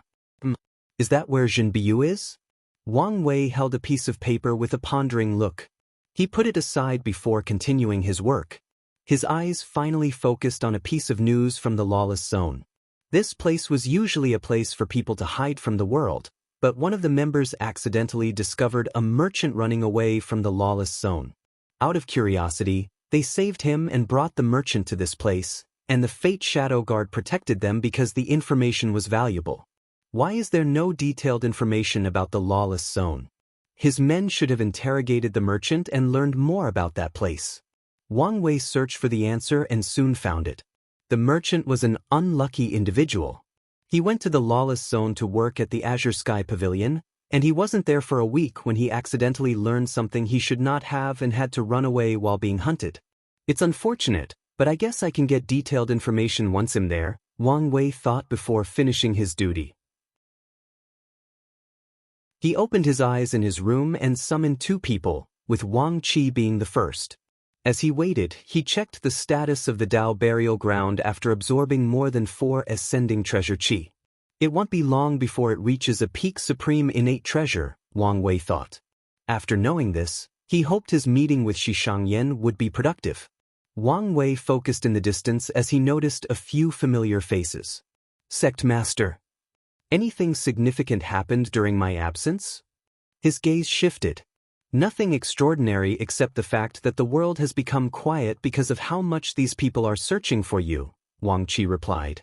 Even the rebellion had reduced their activities due to the high security in all these parasites' territory. Wang Wei nodded. It was indeed wise not to antagonize these people in the current state. One of the reasons Wang Wei chose to hide himself is because he feared his presence might force one of them to return from the front line. One more thing, Wang Qi added. You must prepare a gift for Su Junyo's celebration and fight for an attending spot. I understand the gift, but what's with the attending spot? From what I gathered, everyone is welcome to this celebration, but if you want to be in the room present with her, you must have a VIP card, and there are 3 ways to get one. Personal invitation, a battle ring to display your strength, and lastly, spend lavishly to receive one. I see, Wang Wei nodded. However, there is no need to fight for one. I'll contact Xiao Tiandi, he should provide one. Given your history, will he? I can be very persuasive, Wang Wei replied, making Wang Qi secretly pray for Xiao Tiandi. Alright, you can leave. However, Wang Qi did not leave. Is there something else? There is, but I don't know if I'm being too cautious or if there is something wrong, Wang Qi said. Tell me and I'll decide. It's like this. I contacted the ascending emperors and immortals without connection or association with a powerful lineage to see if they would work for us, and many accepted the offer. However, I haven't found the demon-suppressing emperor, Wang Qi revealed.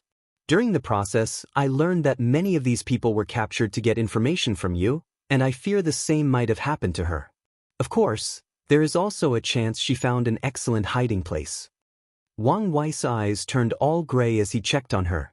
He soon frowned before summoning his Bashian turtle shell. No, something did happen to her. Her fate is odd. It's a perfect balance. What does that mean? It means things could go exceptionally well for her or extremely bad. There is no in-between. Can you tell where she is? Unfortunately, no. Only Paragon and above power can block your divination. Does that mean she's really captured by these people? Wang Qi asked. It looks like this. Luckily, it seems she has a hope of turning things around, Wang Wei commented. Forget her for now. If we have the chance, well, free her. Honghua is a human and heavenly emperor, meaning she has a lot of potential, and Wang Wei does not want to give up such a talent. Come in, Wang Wei said out loud, and a shadow appeared before him, kneeling on one leg. Red Mask Fate at your disposal, master. So, you're the new head of my guard, Wang Wei commented. As expected, the former elder of the Mask clan proved her talent and was now in charge of the Fate Shadow Guards. Thank you, master, for this opportunity, she replied. No need to thank him. The Shadow Guard's ranking system is a meritocracy, and you have your positions because you're capable, Wang Wei answered. However, you should have heard of your predecessors and how capable she was. Do you think you can fill in her shoes? I do. I like your confidence. I don't have time now, but I'll use the Lord Shadow technique on you once I settle everything. Red Mask Fate was surprised. She had heard of this technique but did not think she had a chance since her predecessors and the person who inherited the position had already used it. Of course, she did not know that Wang Wei received the upgraded version of that technique from the sect. The Shadow Ruler Emperor's new scripture allowed for 4 shadows in the Emperor realm, 2 in the Empyrean realm, and 1 in the Paragon realm. Although Wang Wei only had access to the Empyrean part, he was more than satisfied since he could create 2 individuals that could borrow all his strength. The sect even gave him the rare resources to create these unique shadows.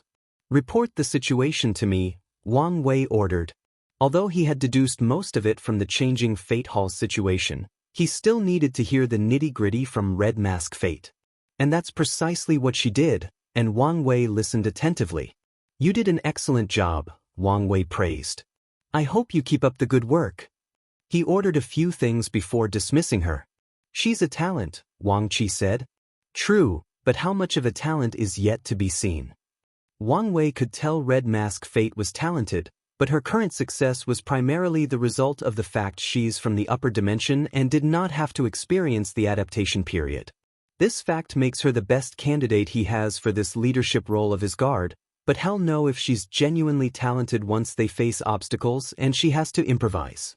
Only then will her position truly be secure. Wang Wei summoned a talisman with stars engraved on them from his unique space. He activated it to contact Shishangyan, and less than 5 minutes later, she replied with a coordinate for a meeting. Wang Wei squinted his eyes because the meeting place was somewhere in the source chi space.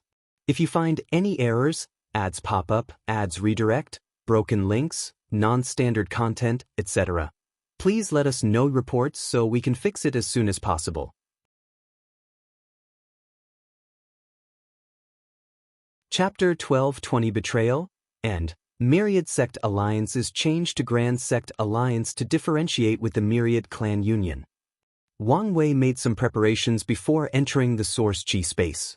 The talisman became a guide similar to his ability, leading him to the meeting's destination. He found himself facing a vast ocean that was the purest of blue. Immortal chi? This place is so valuable. The energy in this ocean was enough to cultivate more than 150 immortal venerables or more than 5 immortal sovereigns. What a meeting place, he commented with squinting eyes. He glanced in the distance. There was a small pavilion at the center of the ocean with 2 people waiting with already brewed tea that he could smell from such a distance. Wang Wei flew over and slowly landed. He first glanced at Shishangyan, and his first thought was how beautiful she was. She had on a blue hanfu with star symbols that illuminated her presence when looked at the right angle. She stopped reducing her aura and beauty, Wang Wei commented. Shishangyan's beauty was on par with Su Shi, if not better. However, her reputation in the lower dimension paled compared to Su Shi because she actively lowered her aura and beauty. Wang Wei glanced at the second person. It was a middle-aged man. He looked ordinary compared to Shishangyan, but in the depth of his eyes, there was a light more brilliant than any star. This is our celestial clan patriarch, the cosmic earth Empyrean, Shishangyan introduced. You can call me Shisheng, the celestial patriarch introduced himself by cupping his hands. Wang Wei returned the salute. This man is the first everlasting Empyrean I've met, Wang Wei thought. He should not be a simple character. It was terrible to be an everlasting in this era. Being an Empyrean, especially the one closest to the Paragon realm, would get someone on a watch list. However, everlastings is on another level. They must survive countless plots and assassinations, and sometimes, the parasites will use any excuse to eliminate them directly. The fact that the Celestial Patriarch survived for so long proved his ability. After an introduction, the 3 sat together, and the Patriarch served tea. I heard about all your exploits from Yenner, but seeing in person is something else. The Celestial Patriarch's cultivation was 85% Grand Dao source, and with his boosts, he had no problem fighting peak Empyreans. However, as soon as he laid eyes on Wang Wei, he felt a warning from his intuition. How old are you, if you don't mind me asking? Very young, Wang Wei replied, making Shisheng sighed. The saying is right. True genius only appears in times of chaos. He could barely accept an S&D to be an Empyrean already, but for the latter to have such strength. I guess he's the chosen one for a reason. Patriarch, Shishangyan stated while motioning her head. Oh, where is my head? Shisheng said. This ocean is a meeting gift. How generous, Wang Wei praised before sipping his tea. He felt a hot feeling rushing through his body and slowly nourishing it. Good tea, he commented. This tea would have benefited him immensely if he were in the 0 or first heaven. However, the effect was still applicable to him on a smaller scale. Maybe a little too generous. We wanted to start this meeting on a good note, Shisheng replied. That's good to hear. Yenner told me you like to do things directly, so let's do that, Shisheng stated. Have you come to garner our support? That's correct.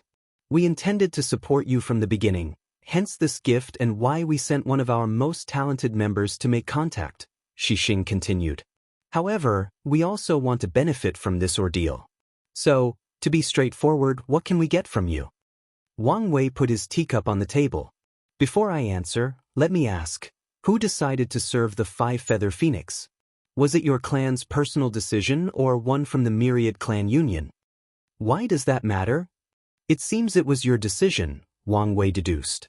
Your intention was probably to turn on her and become one of the parasites and rise to a level on par with the union by using the world's resources. Unfortunately, your view of the situation was wrong. The Suns only needed watchdogs, meaning there was no room for you to have a successful rebellion, no room to climb the ladder. Now, your only choice is to take down the parasites and convince the union that you did not betray them.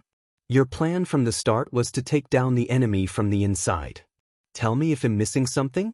Xing was silent, so he sipped his tea. I was warned of your wisdom. He smiled wryly while shaking his head. Let's say you're right. This does not change anything. We can fight these parasites by ourselves. We don't have to rely on you just because you have destiny on your side. Wang Wei agreed. Working with him will only legitimize the celestial race's plan to take down the parasites from within, thus increasing their chances of convincing the union. You must work with me because I can guarantee the union will not treat you as traitors. Even better, I guarantee they will praise and reward you for your actions. Those are bold words, Xing said with squinted eyes. But how exactly will you do that? Don't you remember who one of the three primal paragons of the union is? The heaven-opening paragon, Wanggua. Yes, one of my ancestors.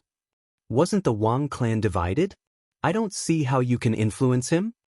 Our relationship is closer than you think, Wang Wei said. However, we know the backlash that would occur if the world knew how close or united we were. Indeed, no one wants a truly united Wang clan, Xing commented. He had to admit, this proposition was alluring. As long as one of the primal paragons spoke, the others would have no choice but to give him face, and that would solve all of the celestial race's problems. Are you sure your words are so valuable? Xing asked. What do you think is my most valuable aspect? Wang Wei asked instead of answering. Do you think it's my destiny? No, that's worthless in the eyes of many people. My greatest asset is my talent and the fact that I can be considered a primal paragon seed. Can you imagine how much the Tao opening sect and my ancestors value me? As long as I say something, they will listen and value my opinion. Indeed, Xing thought. He focused so much on this man's destiny that he overlooked his greatest value, his talent. Very few people can receive the title or position of a primal paragon seed, and are all supremely talented individuals.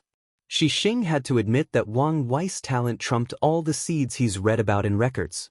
I have to say, I'm convinced, Xing stated. The celestial race will be more than happy to ally with you.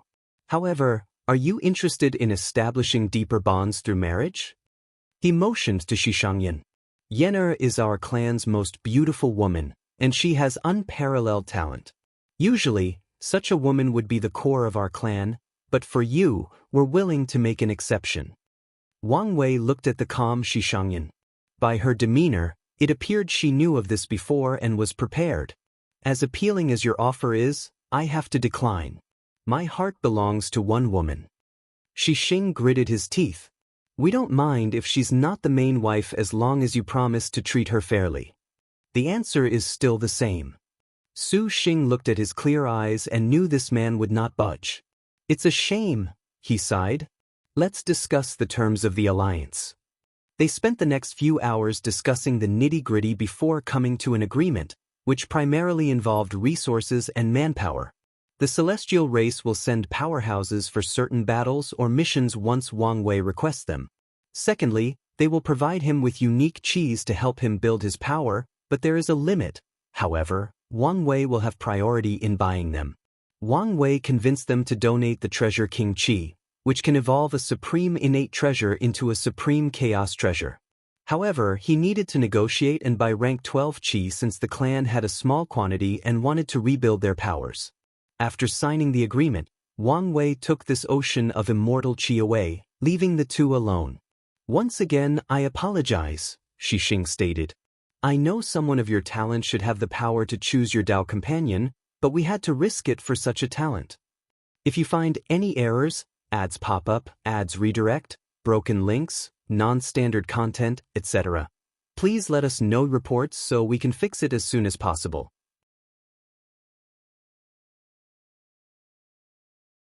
Chapter 12:21 Blank check. Wang Wei was in deep thought after returning home.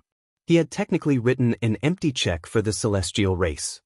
His relationship with the heaven-opening emperor was not so close. He now knew the man wasn't as bad as history, or he believed him to be, but that was the extent of their relationship or communication.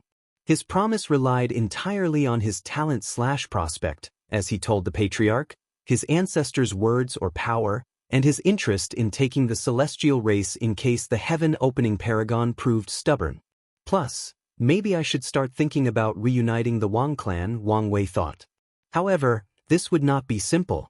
According to the book Wu Hong left for him, the official most powerful faction during the Golden Era was the Grand Sect Alliance with 5 primal paragons. These bastards would never allow for the Wang clan reunions since that would mean the Dao opening sect catching up to them. Additionally, the Myriad clan union would lose 1 primal paragon, so they would also fight tooth and nail to prevent this union. The other factions may also be dragged. For example, Wu Hong's origin Seal Continent was one of the 13 overlords, and an ally of the Dao opening sect. Their presence, which contains 2 primal paragons, could shift the balance. However, the Skill Dao Association, another overlord with all the profession Dao, had a rocky relationship with the origin Seal Continent, and they might intervene to counter Wu Hong. They also have 2 primal paragons.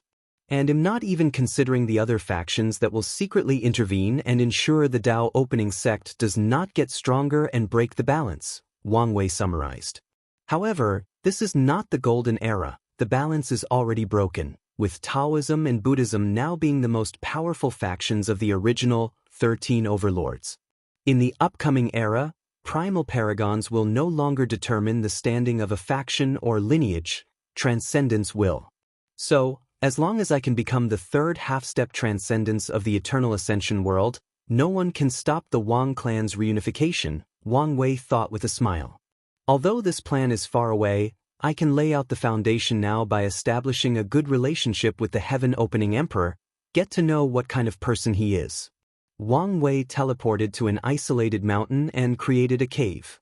After establishing all the necessary protections, he drew a summoning ceremony on the ground. He activated it by dropping his blood and muttering the heaven-opening emperor's name and title. Wang Wei had to wait a while before getting an answer, but soon enough, the summoning circle shone, and a muscular elderly man appeared at the center. "Ancestor," Wang Wei bowed politely. "It's you." Wang Gu scrutinized Wang Wei. "Why are you suddenly so polite and sincere? Isn't this the normal attitude of a descendant facing their ancestors?"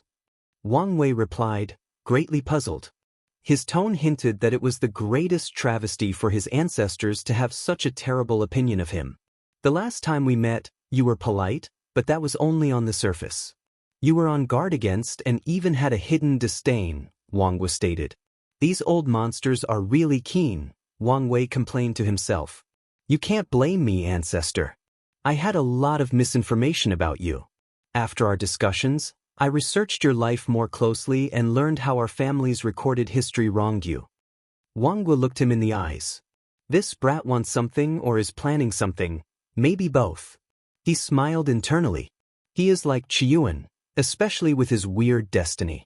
Maybe it's not such a bad idea to have a relationship with him.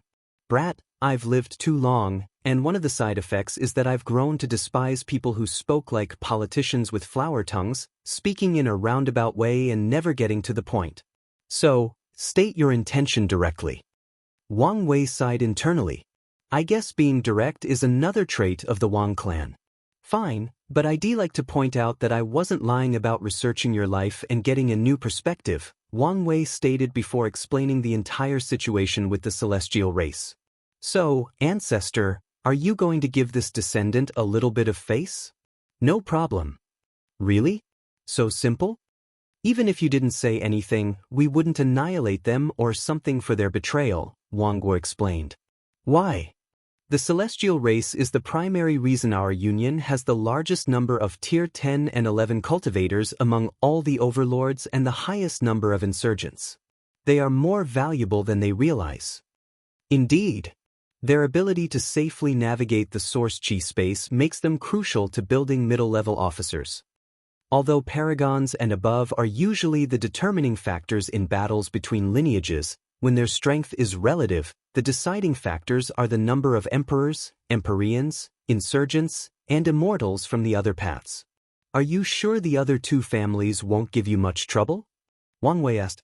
Even if they would not eliminate the celestial race, this was a perfect opportunity to weaken and ultimately control them using their treason as an excuse. Your interference will prevent that. You don't have to worry about that, Wangguo replied. He knew how to get them to agree. The Yi clan is the only non-human amongst the three, which makes them wary of the Wang and Shao clan. As long as Wangguo approaches them, they will accept his offer, as they'll see this as an opportunity to weaken the bond between the Wang and Shao clan. Of course, Wangguo will only see them if the Shao clan does not want to give him face. Okay, now is my time to be direct, Wang Wei stated. Your unilateral cooperation is suspicious. Even the political implications behind Wangguo's actions cannot wholly explain why he agreed so readily. Wangguo chuckled. You can think of it as a way for me to repay you. Repay me? For what? For the human fiend god bloodline, Wangguo revealed. It is an excellent way to push the Wang clan's bloodline to another level. Another bastard that stole my idea, and this time, without me even knowing, Wang Wei thought while sighing. I guess I should be glad it remains in the family. I guess that makes sense. Is there anything else? No, but we can have tea if you want. I'm a dead man. Where can I enjoy tea? Plus, I hate tea, Wangguo stated. Since there is nothing more, I'm leaving. He raised his hand to condense a necklace with a blood-red crystal. What's this? It's to hide your bloodline fluctuation, Wangguo explained. We don't want others to notice its uniqueness and have ideas. As far as these people are concerned, they only need to know our Wang clan's bloodline is unique, nothing more. Although he knew not everyone had the knowledge, capabilities, and luck to elevate their bloodline to be on par with fiend gods, Wangguo did not even want these people even to have the thought. Wang Wei's lips twitched. The bastard stole his idea and wanted to protect him from others stealing. Wang Wei took the necklace while secretly complaining. He wished the patent system he created in the lower dimension would apply to the upper dimension. No, he wanted it to be even more strict. Thank you, ancestor, Wang Wei said as he put the necklace on. You're welcome, and clean this mess up as soon as possible, Wangguo added. Being dead is not a fun experience. I will. After the heaven-opening emperor's limbo projection disappeared, Wang Wei eliminated all traces of his presence in the mountain before returning home. He removed the necklace and temporarily unsealed his soul to access most of its power. He scanned the necklace to its subatomic particle but found nothing wrong. Wang Qi, he summoned. Sect Master. Take this necklace and ask her if something is wrong. Wang Qi held the necklace and observed it briefly. Sect Master, do you want me to ask the sect madam for a communication talisman? He did not mind being the intermediary between those two lovebirds, but he also felt it might be time for them to start communicating directly now that they were in the same place and not separated by dimensions. No need, Wang Wei replied. We can establish communication after meeting during the celebration. If you say so, Wang Qi left and returned a few hours later. The sect madam said there is nothing wrong with the necklace. Its purpose is to hide bloodline, and whoever created it has an extreme understanding of genetics. However, she added her own seal to reassure you. That's good to hear, Wang Wei nodded. He observed the thing and sensed a potent seal. Then, without hesitation, he absorbed the necklace's crystal into his bloodline source, sharing this protection with all members of the Wang, Yan, and Li clan. If you find any errors, Ads pop up, ads redirect, broken links, non-standard content, etc. Please let us know reports so we can fix it as soon as possible.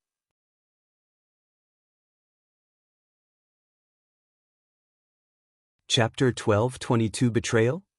For now, I'll hide it, but in the future, we'll need protection from people who actively tried to research our bloodline, Wang Wei muttered. Now that he no longer had to worry about the celestial race, he focused on his next task. From now on, you'll be in charge of our exchange with the celestial race. Sect Master, I'm a little spread thin. I need more people, especially talents, Wang Qi quickly said. Although he was glad the sect master believed in himself to give him so much power, he also wanted to do his job correctly. Wang Wei suddenly remembered someone. Go find the brilliant Smile Emperor and have him join our cause. Wang Wei condensed a guiding talisman connected to the latter's fate. One last thing, Wang Wei said.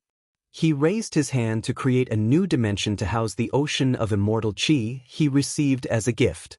Use this place to increase your cultivation once everything temporarily calms down. I will. Wang Qi left, and Wang Wei followed soon. He teleported near the corner of Taoism's territory before changing his clothes, hair, and demeanor to that of a Taoist priest. He used his yin-yang Dao to accentuate the Taoist vibe he wanted to portray. For the next few days, Wang Wei traveled in this territory, observing and listening. Nothing happened to him, which was good and bad news. The bad news is Supreme Unity's lack of action, despite gallivanting in his territory, made him wary. The good news is he may not have to worry too much when dealing with Taoism and Seven Cauldron. Wang Wei activated his soul network and locked on the soul he wanted, which was located in the Peaceful Heart Temple, a place of solitude and exile for many priests. He did not immediately interact with it but observed the surroundings. As expected, it's an ambush. He summoned the soul to the fog space. Zhenbiu looked confused. She was meditating when a powerful force pulled her primary soul into this place. Her resistance was futile. She looked at the person before her. I knew you could meet me without anyone noticing. I guess I don't have to worry about which side you're on, Wang Wei commented. I resent the fact you think I'm this kind of person, Zhenbiu replied. Tell me what happened to you. Wang Wei changed the environment into two cushions facing each other. After I ascended, I started doing missions for the rebellion to understand the situation and gather resources, Zhenbiu explained. I used the talisman you gave me to track Emperor Five Heart and eliminate her. She had a bright smile while mentioning this. Without that obstacle, her state of mind reached a higher level, and she perfected her Tao heart.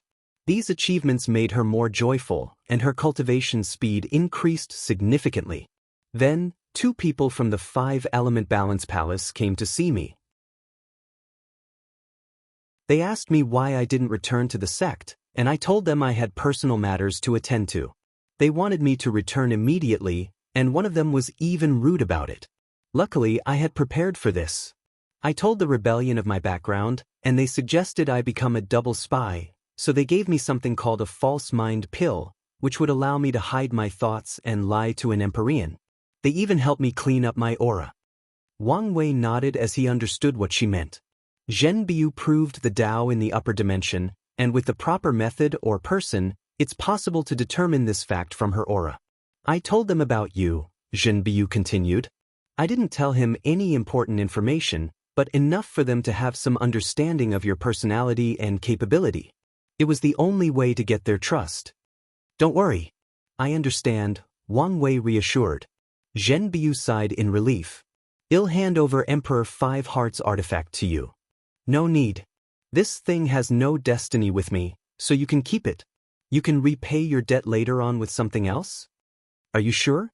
I've come to learn that this thing is valuable. Oh, how valuable? It's a supreme chaos treasure embryo, Zhenbiu explained.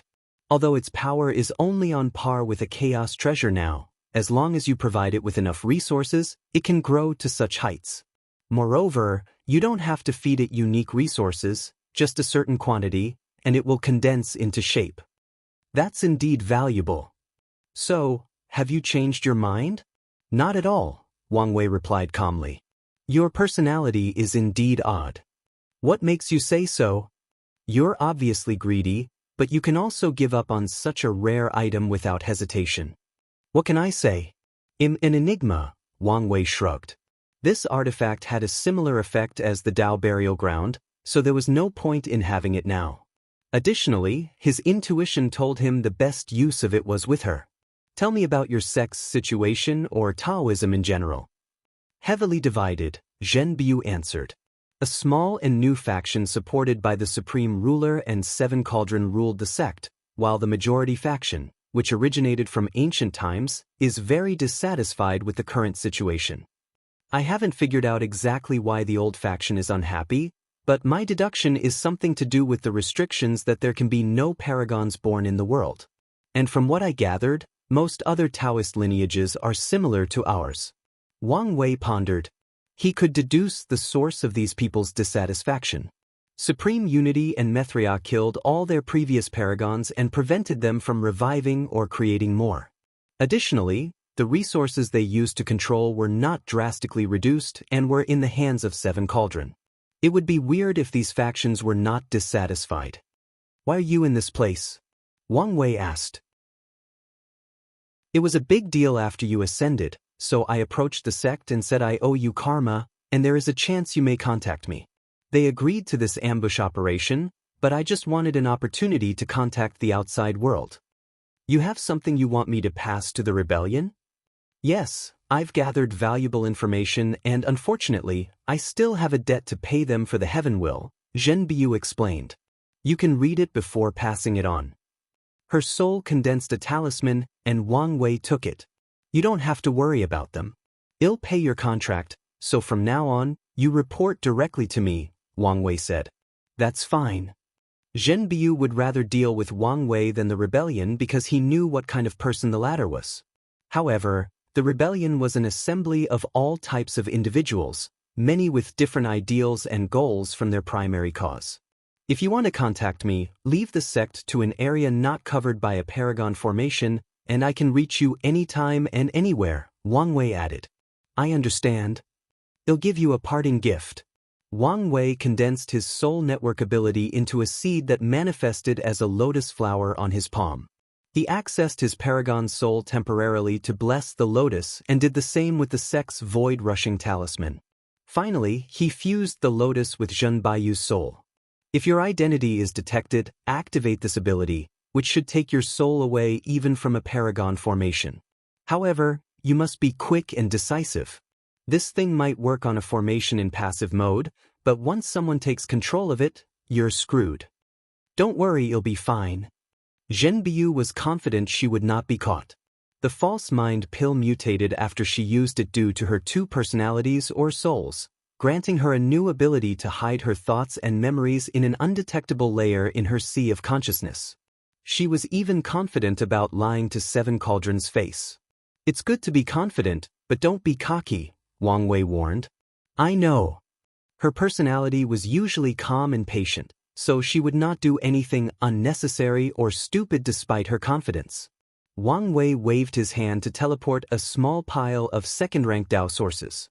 This should be enough to turn your artifact into a peak supreme innate treasure, but be careful that your sect doesn't force you to hand it over. I won't let them, Zhen Biu nodded with determination. She was more confident with her mission as a double spy with the artifact once this thing evolved to the next level. And if she could somehow get the resources for a second evolution, that would be ideal. That's good to hear.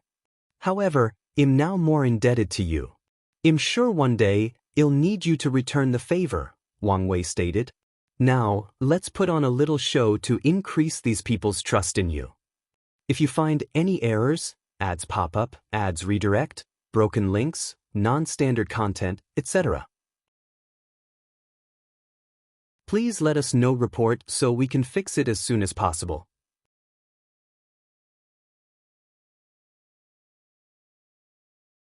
Chapter 12:23 The Lawless Zone. Zhen Biu opened her eyes, and Wang Wei's projection manifested before them. They glanced at each other briefly before Wang Wei started speaking. I'm glad to see you too, but I'm not here for pleasantries. Do you remember the favor you owe me? What I'm here to, bang. The space around him trembled, and everything turned black and white. He immediately noticed someone teleported the room to another space. Wang Wei raised his head to see a yin-yang formation above his head, and his expression turned ugly. "You betrayed me? This guy is the destined one?" said an annoying and arrogant voice. "Fate is blind to choose such a stupid person." "We are all humans and make mistakes," said a calm and peaceful voice. "There is no need to judge something for something uncontrollable." 2 people entered the room, followed by 100 more behind them. The arrogant voice was a young man with short red hair, permanent smoke, and an overall punchable face. The other was a middle-aged man in a blue Taoist robe and a blindfold. It appeared he was cultivating a technique that required him to block his sight. Wang Wei observed these 2 with an angered face. 2 Empyreans and their cultivation are both 85%. 20 Emperors, ranging from 15% to 69%, and many other path cultivators. The red-haired young man spit on the floor. "I'll judge if I want to, and this guy is useless. At least his face is handsome. He has that going for him. Unfortunately, I hate pretty boys the most, so your life will be hell once I get my hands on you." Wang Wei ignored him and looked at Zhen Biu with fiery eyes. "No one has ever betrayed me and gotten away with it. Mark my word, you'll regret this." "Stupid bastard," he yelled before punching forward, releasing a maelstrom of red flame. However, his attack was useless as Wang Wei's body rapidly disappeared. "A projection? How is that possible?" "Remarkable," the blind priest remarked. "My hollow eyes could not detect it was a projection. Damn it. Scatter around and search for his original body. It might be close," the red-haired youth yelled, and all his men followed orders. He also flew away, using all detecting means he knew to scan the surrounding territories. In a short period, the team covered an area about 100,000 times more extensive than the lower dimension, but they did not find Wang Wei. "Fuck, this is all your fault," the red hair yelled, pointing at Zhen Biu. "He bypassed your surveillance, and I had to call you secretly, but it's fault. That makes sense," she replied straight-faced. "Are you trying to be snarky with me?" The red hair released his powerful aura, trying to suppress her. "Enough." The priest stopped his companion's actions. "This bastard knows Zhen Biu is a rare talent sought by both factions, but he does something stupid like this. What if he pushes her to those old antiques?" He cupped his hands to Zhen Biu. "I apologize on his behalf. This is our mistake and our mistake alone." The blind priest sensed his partner was about to say something stupid again, and he gave him a deep glare, sending chills down his spine. Despite their similar cultivation realm, the red-haired youth knew he was weaker than the latter. "It's fine, Zhen Biu. Let's return to the sect and report the situation." She then pretended to pause before saying, "Let's go slow." "Is there a reason?" Wang Wei is a vindictive person, and he refuses to suffer any losses. He might attack us on our way back. "Is that so? Then we will do as you say." "Soul Network Space. She's quite good at this job," Wang Wei stated as he watched everything from the shadows. He condensed one of his spirit particles into a clone and sent it to harass this group during their return. He then reviewed the information Zhen Biu gathered before sending it to his guards to archive. He teleported away to his next destination, the Lawless Zone. The entrance to this bizarre area was a massive purple black hole. Wang Wei immediately felt a weird aura emanating from it, and after brief observation he allowed the gravity pull to suck him in. As soon as Wang Wei appeared on the other side, he sensed a terrifying pressure weighing on him. This power! He summoned his Tao Protector puppet and observed the effect. The puppet can only use peak Empyrean strength. This was in line with what he knew about the Lawless Zone. This place forbids strength higher than Empyrean, meaning their strength would be limited even if a primal paragon came here. "I understand why this place became a place to hide from the top powerhouses of the world," Wang Wei commented. "However, I wonder whether this place will have the same effect on half-step transcendence. The Lawless Zone has existed for a long time, so long that no records of its origin are left. As such, there are many rumors about how this place came to be, and the most popular theory is true heavenly Tao created this place as a haven for loose cultivators and balanced out the top lineages of the world. Wang Wei did not believe in this theory. In his opinion, true heavenly Tao operates much more cruelly in the upper dimension, meaning it would not care if top lineages hoard all the wealth and resources, especially if they keep cultivating top talents and cultivators. Wang Wei put away the puppet and looked at his surroundings. He was in a desolate field with dark red earth. The world around him was not clear but slightly dark, and it was not due to the purple sun above his head. Someone with karmic ties with me is here? He closed his eyes to focus on the thread. Empyrean Black Heart? Oh, bastard. Your time of reckoning is coming. He still remembered one of the few times he came so close to death, and it was all due to that bastard. Previously, I had to rely on someone else's name to deal with you, but now, the situation will be reversed, Wang Wei sneered. He focused on his surroundings and immediately picked on clashing sounds more than 300 light-years away. His divine sense scanned the area and noticed two people fighting. A black mantis over 5 meters tall was slashing a woman with long dark hair more than 2 meters long. She tried to resist, but it was futile as the opponent's slashes were too fast. That's what you get, you lowly missed life. You should have died with your creator, the mantis yelled before leaving a severe wound on the woman. Then, a ruthless light flashed in her eyes. The Grand Mist Gang will not perish, she roared. Her hair turned into snakes that bound the mantis before exploding herself, taking him out with her. Wang Wei calmly watched everything before shifting his gaze to a dozen more battles in his vicinity. A chaotic place indeed, Wang Wei thought. He changed his appearance, reducing his aura, making his face more fierce with a scar on his left eye, and transforming his clothes to appear more ordinary. He raised his hand to summon an ox demon that had just won a victory against another creation life form from the Grand Mist Gang. Wang Wei searched his soul and learned two important pieces of news. He was from the Bloodline Gang and was in the midst of a war with the Grand Mist Gang. Secondly, if he wanted to get detailed news of the Lawless Zone, buying it from the Dark Cloud Pavilion was best. Where to go next? Wang Wei calmly eradicated the ox demon, who was only on par with a saint, before teleporting away to an enormous city floating in the void. He frowned as he pondered whether to enter through the regular entrance or secretly break through the formation covering the city. After hesitating for a few seconds, he decided to stay low-key.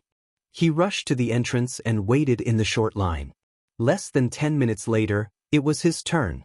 2 Dao rulers stood guard at the gate, and one had heterochromia. He glanced at Wang Wei and frowned. After a few seconds, he motioned to his partner, who asked for the lowest fee. Wang Wei paid the Dao source before entering. The first thing that popped into his mind was a city of sin. 90% of mortal cultivators he saw were full of karmic sins, and the only reason it was not the same for the others was because they were immortals and had higher immunity to karmic sins. Even then, some had a red cloud hanging above their heads. Wang Wei headed directly to the city's center. Flying and teleportation were prohibited, so he had to pay for more than 5 teleportation arrays to reach his destination. He cursed these black-hearted criminals who designed things purposely to make more money. His destination was a towering building that surpassed the artificial clouds. For a place that mainly sells information, it sure is eye-catching, Wang Wei thought. If you find any errors, ads pop up, ads redirect, broken links, non-standard content, etc., please let us know reports so we can fix it as soon as possible.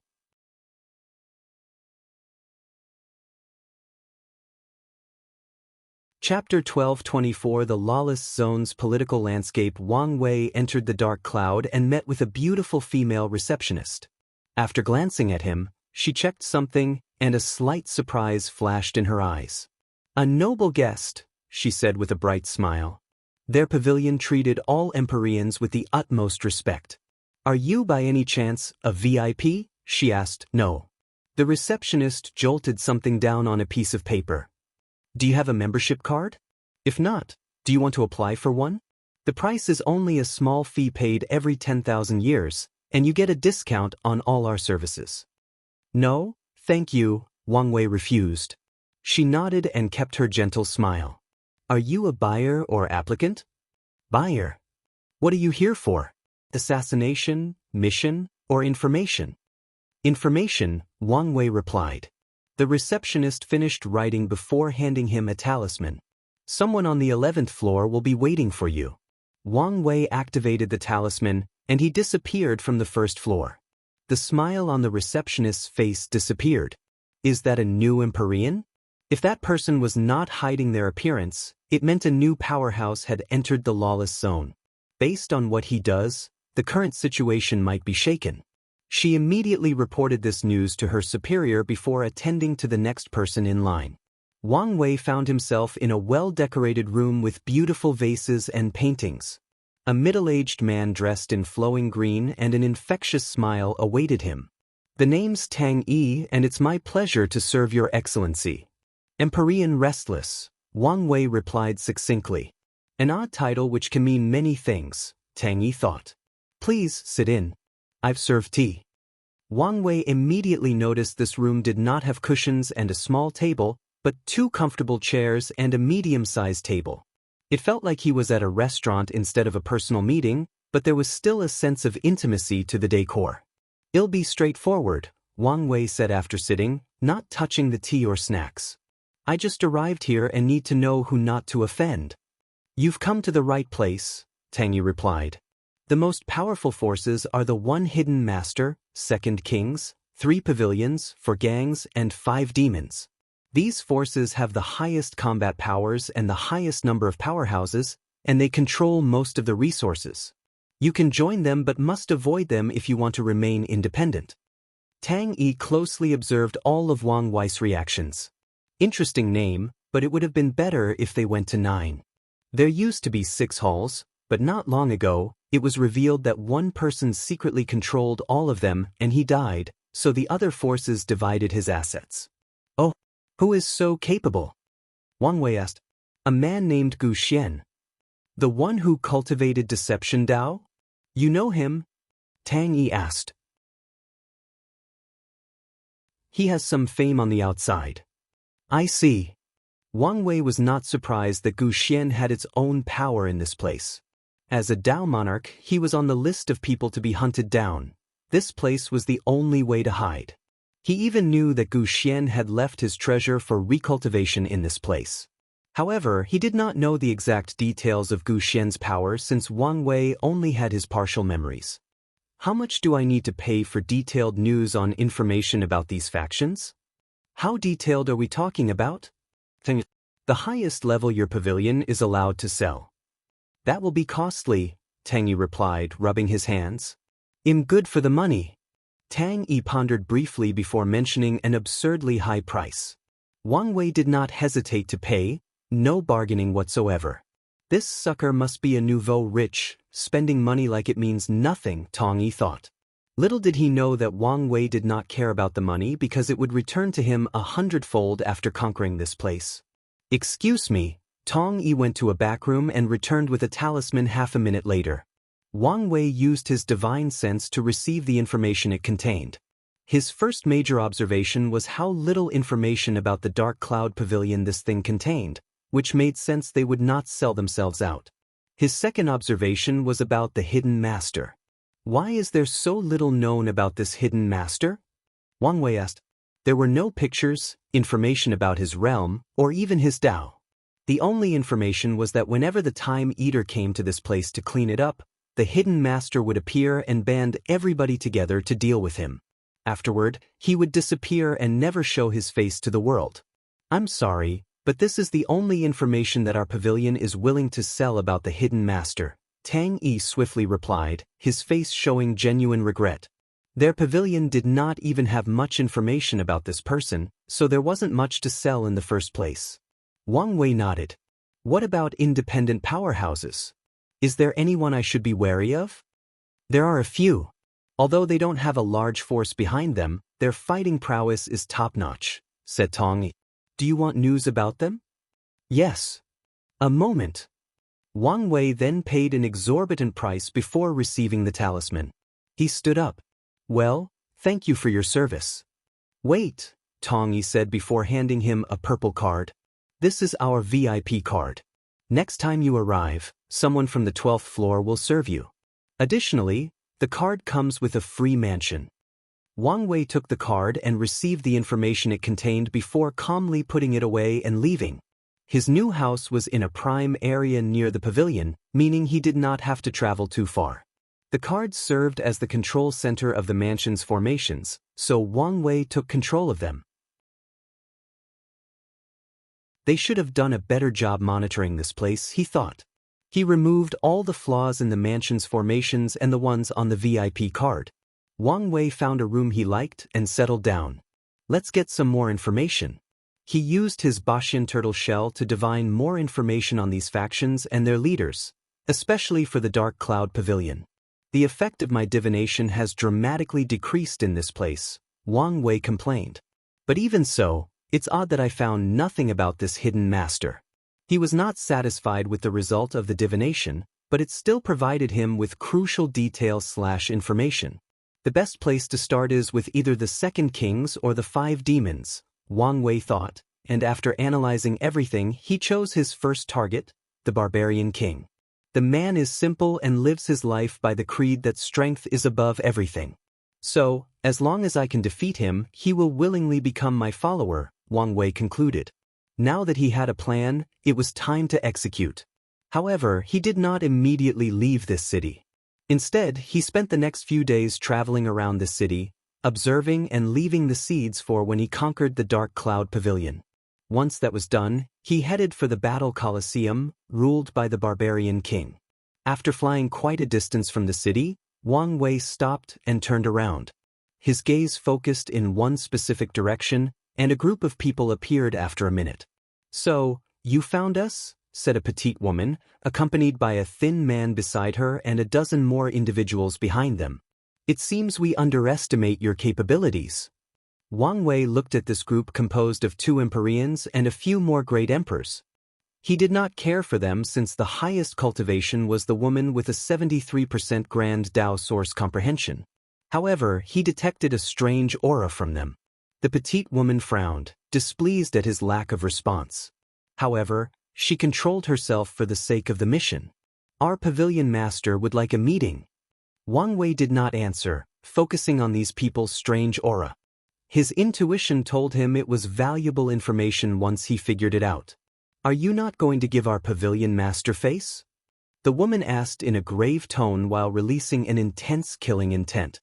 "How annoying," Wang Wei uttered before his soul released a fluctuation that knocked out all these people. He immediately searched their souls, and as expected, they had restrictions. However, by all standards, these restrictions were subpar in quality despite containing the power of a peak Empyrean. Wang Wei pondered briefly before placing a deceiving heaven array in these people's sea of consciousness to deceive their master from knowing when he breaks and replaces the restriction in their souls. Once that was done, it was easy for him to search their memories before enslaving all of them. "Master," said the petite woman while kneeling in the void. The other people followed him. "If you find any errors, ads pop up, ads redirect, broken links, non-standard content, etc., please let us know reports so we can fix it as soon as possible."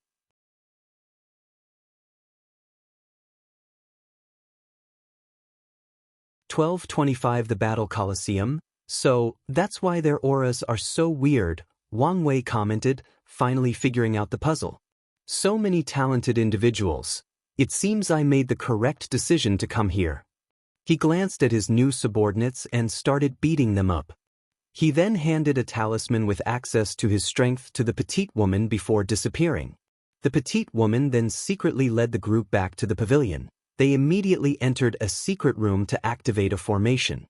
"Pavilion Master," they all saluted as they knelt on one knee. "Things didn't go well?" asked a hoarse voice hidden by a black mist. "We have failed you." "How strong is he? Do you have a reference?" the Dark Cloud Pavilion Master asked.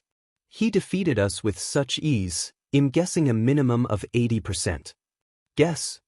"I'm sorry, sir, but it was truly an overwhelming defeat." "Is that so?" the shadowy figure muttered. "One last question, why are you still alive?" "He wanted us to send a message," the petite woman replied. A message? What a bold fellow, the pavilion master sneered, not hiding his slight irritation. What message? The petite woman hesitated. Speak. The hesitation did not abate. Do you want me to repeat myself? The pavilion master asked sternly. So, she quickly answered, he said the next time you people play such tricks on him, he will burn our pavilion down. The pavilion master laughed, his voice containing a hidden chill. I can't remember the last time an overconfident brat has entered this place. He exhaled deeply. Maybe this is good news. We've been a little too quiet lately and I need someone to make an example of. You're dismissed, and don't forget to head to the law enforcement for your punishment. Yes, pavilion master. The communication ended, leaving the mysterious figure alone with his thoughts. I need to start moving. The Dark Cloud Pavilion's current situation was not ideal, especially compared to the other pavilions. The Azure Sky Pavilion sells weapons, talismans, and special ores. The Green Earth Pavilion's primary focus is pills and spiritual herbs. Both these people control over 90% of the market. The Dark Cloud Pavilion's primary service is information and assassination, and they also control the market. However, the nature of their work was different from the others. Resources are rare in this desolate place, so the other pavilions could only do business because of their secret connection to the outside world. However, the Dark Cloud Pavilion did not have to rely on the outside for their work. This fact was previously a great advantage to them. After all, they did not need to risk trips to the outside world for their business to continue. Sadly, fate was not on their side. The situation on the outside drastically changed, leading to fewer people coming to the Lawless zone and more people leaving. The other pavilion's business became easier to conduct, leading to a drastic increase in profit. The pavilion master even suspects these pavilions have already established a footing in the outside world, preparing to possibly leave this place. Meanwhile, he's stuck here. His information network was useless on the outside, and his previous attempts at establishing one failed miserably. The situation has reached the point where he needs to make drastic changes to maintain his power and maybe even increase it. Wang Wei soon arrived before a floating continent with a towering pagoda at the center. These people seem to enjoy tall buildings, Wang Wei remarked. There were no entrance guards or fees, so he casually entered. The process was easy as the formation did not even stop him. However, Wang Wei immediately felt another formation scanning his body. Once that was done, a few characters appeared above his head. Barbarian. Victory, 0. Loss, 0. Then, a spatial power enveloped him, teleporting him to the east side of the continent. Wang Wei looked around, and everyone was the same, with their cultivation and win-loss ratio written above their heads. The information so far is correct. The east side is for immortal cultivators, and the west side is for mortals, Wang Wei thought. He suddenly took a deep breath and inhaled. The energy in the environment can accelerate healing, but it also makes it easier for people to be violent and start fights. This barbarian king truly worshipped the art of combat. Hey, you over there? Yes. Wang Wei replied. I like your clothes. Give them to me, said a middle-aged man with a lion mane for a beard. Wang Wei looked above his head. Barbarian. Victory, 31-34. Loss, 12. No, he declined. Ballsy, aren't you? I like your kind. Come, let's decide the ownership of your clothes with combat, the middle-aged man declared with a grin. Do you want regular or killing battle? In this place, you cannot refuse another person's challenge unless you're a titled individual, in which case only other people with titles can challenge you. Of course, people with higher cultivation can challenge lower cultivation, but only in regular combat. I choose killing battle. The middle-aged man's smile froze. Do you understand what you're doing? I do, Wang Wei nodded. After killing you, I can inherit everything that belongs to you, including your house, wives, and resources, and even your dead body will now be my property. The middle-aged man turned red. Most people will choose regular battles unless they have deep animosity. He only wanted to take this bastard's clothes as a welcoming ceremony to this place. He did not expect to meet a madman. Where does his confidence come from? He thought with gritted teeth. No matter. I'm confident in my victory, and he'll make sure he regrets his choice. Anyway, it's not like he can decline this fight, especially since he's the one who initiated it. Fine. As soon as he uttered these words, the surroundings changed. A force suddenly appeared and teleported them to a desolate world with a red sun and no life in sight. The middle-aged man rushed toward Wang Wei immediately after the teleportation process ended, using his knowledge and experience in this place to his advantage. Boom! Wang Wei slapped him, and a loud cracking sound echoed in the sky, followed by a large explosion as the middle-aged man crashed on the ground. Wang Wei appeared next to him, looking at him with cold and indifferent eyes. No problem, but you must be my follower from now on, Wang Wei bargained. Oh, okay. Wang Wei pointed at his forehead before releasing a blue light. However, he soon frowned. A restriction? Moreover, although its power is only at the Empyrean level, its essence is much higher. What's more, this one contains a slight innate aura. Is the restriction from a heaven premarch or maybe a supreme chaos treasure? Wang Wei analyzed the situation swiftly. He looked at the middle-aged man.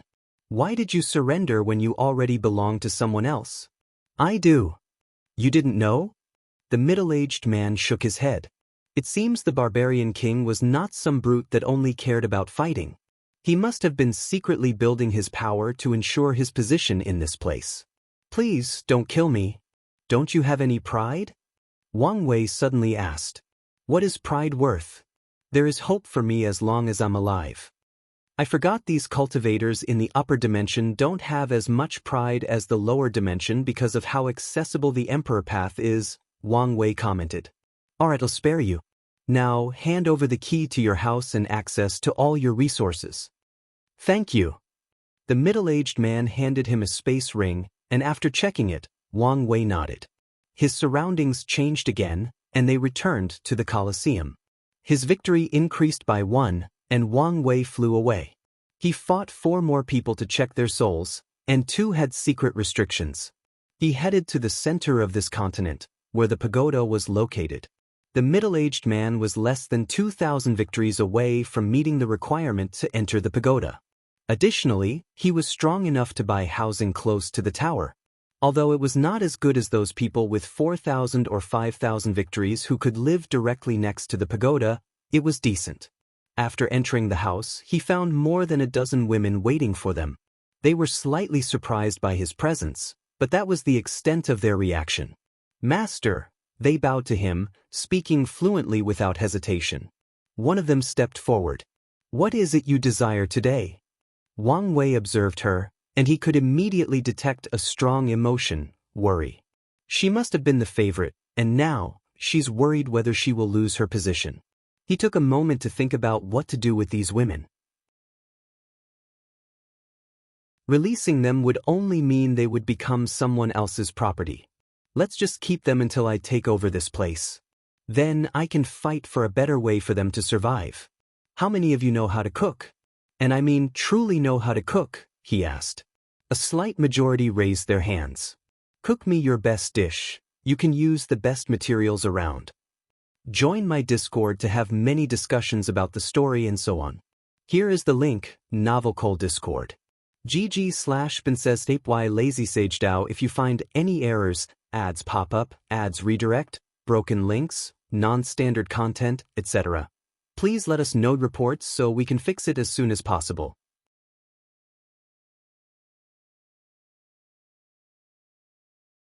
12:26 Long way to go. A few hours later, Wang Wei was casually eating these women's food.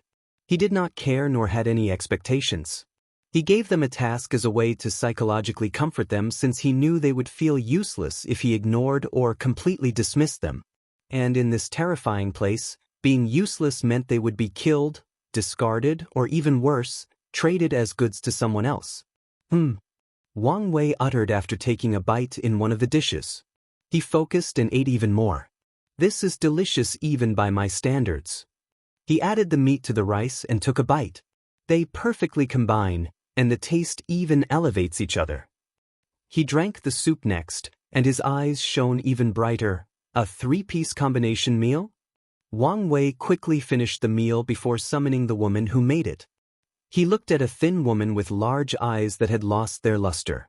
She had shoulder-length black hair and a mole underneath her eyes, and her body smelled of naturally alluring herbs. She was an unconventional beauty. "What's your name?" "Chen Jilan," she replied while secretly holding the corner of her green dress. "Where did you learn to cook like this?" I cultivate food Dao." Wang Wei shook his head.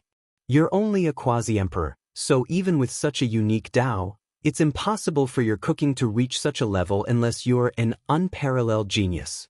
"Are you an unparalleled genius?" Chen Jilan lowered her head. "You can tell me the truth," Wang Wei reassured. "Unlike your predecessor, I have no desire to take advantage of the weak." "Are you going to abandon us?" Chen Jilan quickly asked. Such a fate might be worse for them. Their previous owner might be a bastard, but he was not one of those sick bastards who used them to fulfill his demonic desires. "No, you'll find a better and more peaceful life for the rest of you," Wang Wei reassured. "However, if any of you have talents or abilities I appreciate, life will be much easier for you once I leave this place." Chen Jilan was silent for a few seconds before saying, "I understand. Can you answer my question now?"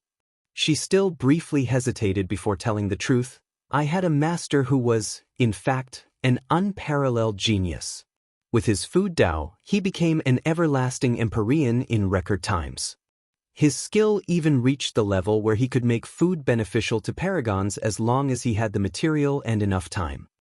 Chen Jilan became teary. "I'm guessing fate was not kind to him," Wan Wei said as he waved his hand to manifest a handkerchief for her. "Sadly," she nodded. "The moons heard of him and came for him. Some wanted to eradicate him, while others wanted to use his gift. In the end, the blood dragon took him away, and I've never heard from him since."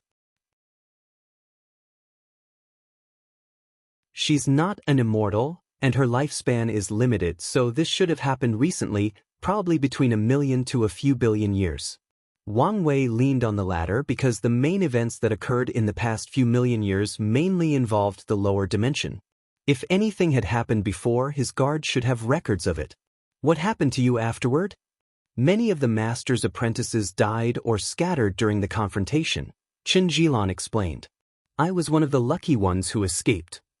She wiped out her tears. "Life was hard after that, but with my cooking, I could live a decent life even in hiding. Unfortunately, I was caught by slave traders and brought to this place and—" "I understand," Wang Wei nodded. "Well, you don't have to worry anymore. It'll even help you find your master. Thank you for the offer, but I doubt he's still alive."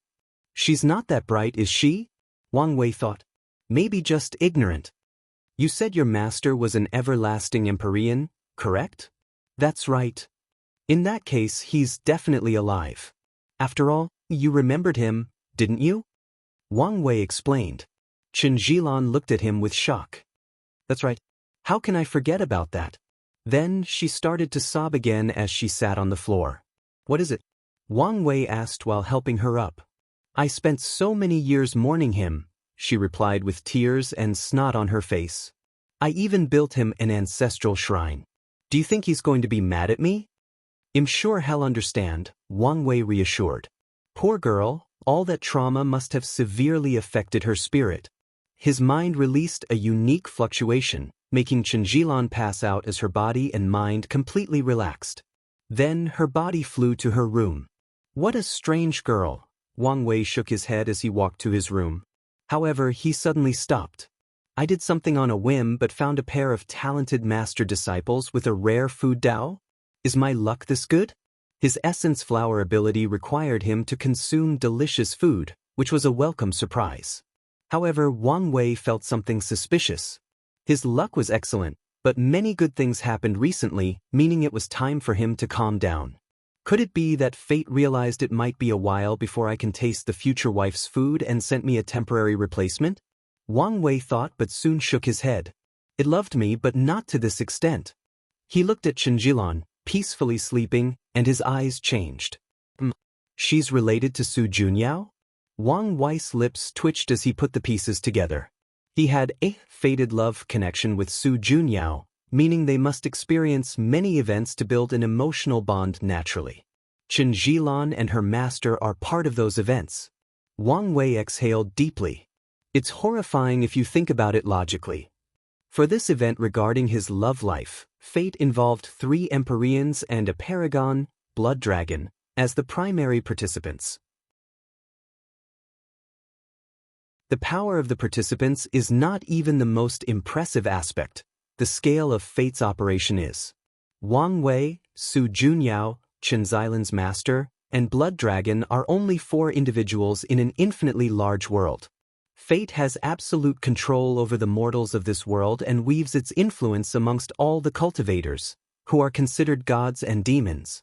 Moreover, the eternal ascension world is only one world amid the infinite worlds in the chaos universe. Wang Wei suddenly felt or realized how tiny he was. His fate manipulation is a joke compared to the river of fate or its guardian/manager, the adjudicator of fate. There is no need to beat myself down, he thought, inhaling and exhaling to calm down. This only means I have a long way to go to attain my freedom. Look, he has an invincible streak. 1913, that's nothing. It will only be impressive if he can keep it while battling the tower. The next day, Chen Zhilan woke up refreshed, having had the best sleep since her master's disappearance. She quickly went to apologize to Wang Wei for how she behaved yesterday, and the latter reassured her. After breakfast, Wang Wei warned the other women, who were already displaying hidden jealousy toward Chen Zhilan, before leaving to start his challenge. According to the rules, as long as a cultivator in this continent leaves their house, considered a sacred and protective place, they must experience a minimum of 5 battles and a maximum of 1,000 battles. Wang Wei challenged all the Empyreans, but there were only 210 of them.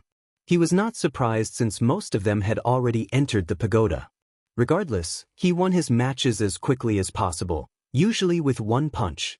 After that, he challenged the Dao rulers, which was even easier and quicker.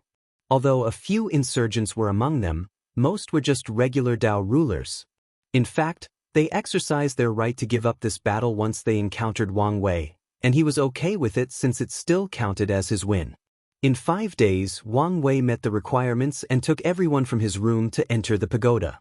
As soon as he stepped inside, a golden crown condensed above his head, alarming everyone in the lobby. Wang Wei sensed countless gazes focusing on him, but he remained calm. "Someone who's going to get a title?" murmured an emperor on the corner. "Look, he has an invincible streak. That's nothing. It will only be impressive if he can keep it while battling the tower. Look at this man's face. I think he might keep it." Keep dreaming. Only a few people can remain undefeated as they climb the tower, and they all lose that streak anyway after fighting the Barbarian king, sneered another bystander. "Either way, I have a good feeling about this one, so I'll bet on him." "That's what you said, but the person you chose was defeated on the 3rd floor. I'm telling you, my intuition is telling me this person is the real deal." Wang Wei calmly observed and listened. An administrator from the pagoda came to lead him to a private room. "Join my Discord to have many discussions about the story and so on. Here is the link, Novelcole Discord. GG/Princess Lazy Sage DAO. If you find any errors, ads pop up, ads redirect, broken links, non-standard content, etc. Please let us know reports so we can fix it as soon as possible.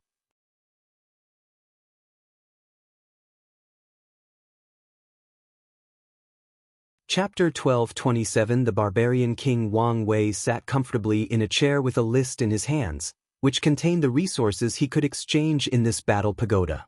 As someone with 5,000 victories, he's entitled to 5,000 battle points and an additional 5,000 points for a perfect winning streak.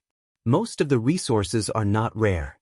However, the fact he could get his hands on them in this place, and possibly on a large scale, is proof of the Barbarian King's ability, Wang Wei commented. However, a few things are eye-raising. He saw Heaven Wills on the list as exchangeable resources. Could this place also give birth to Heaven Wills? He immediately denied this.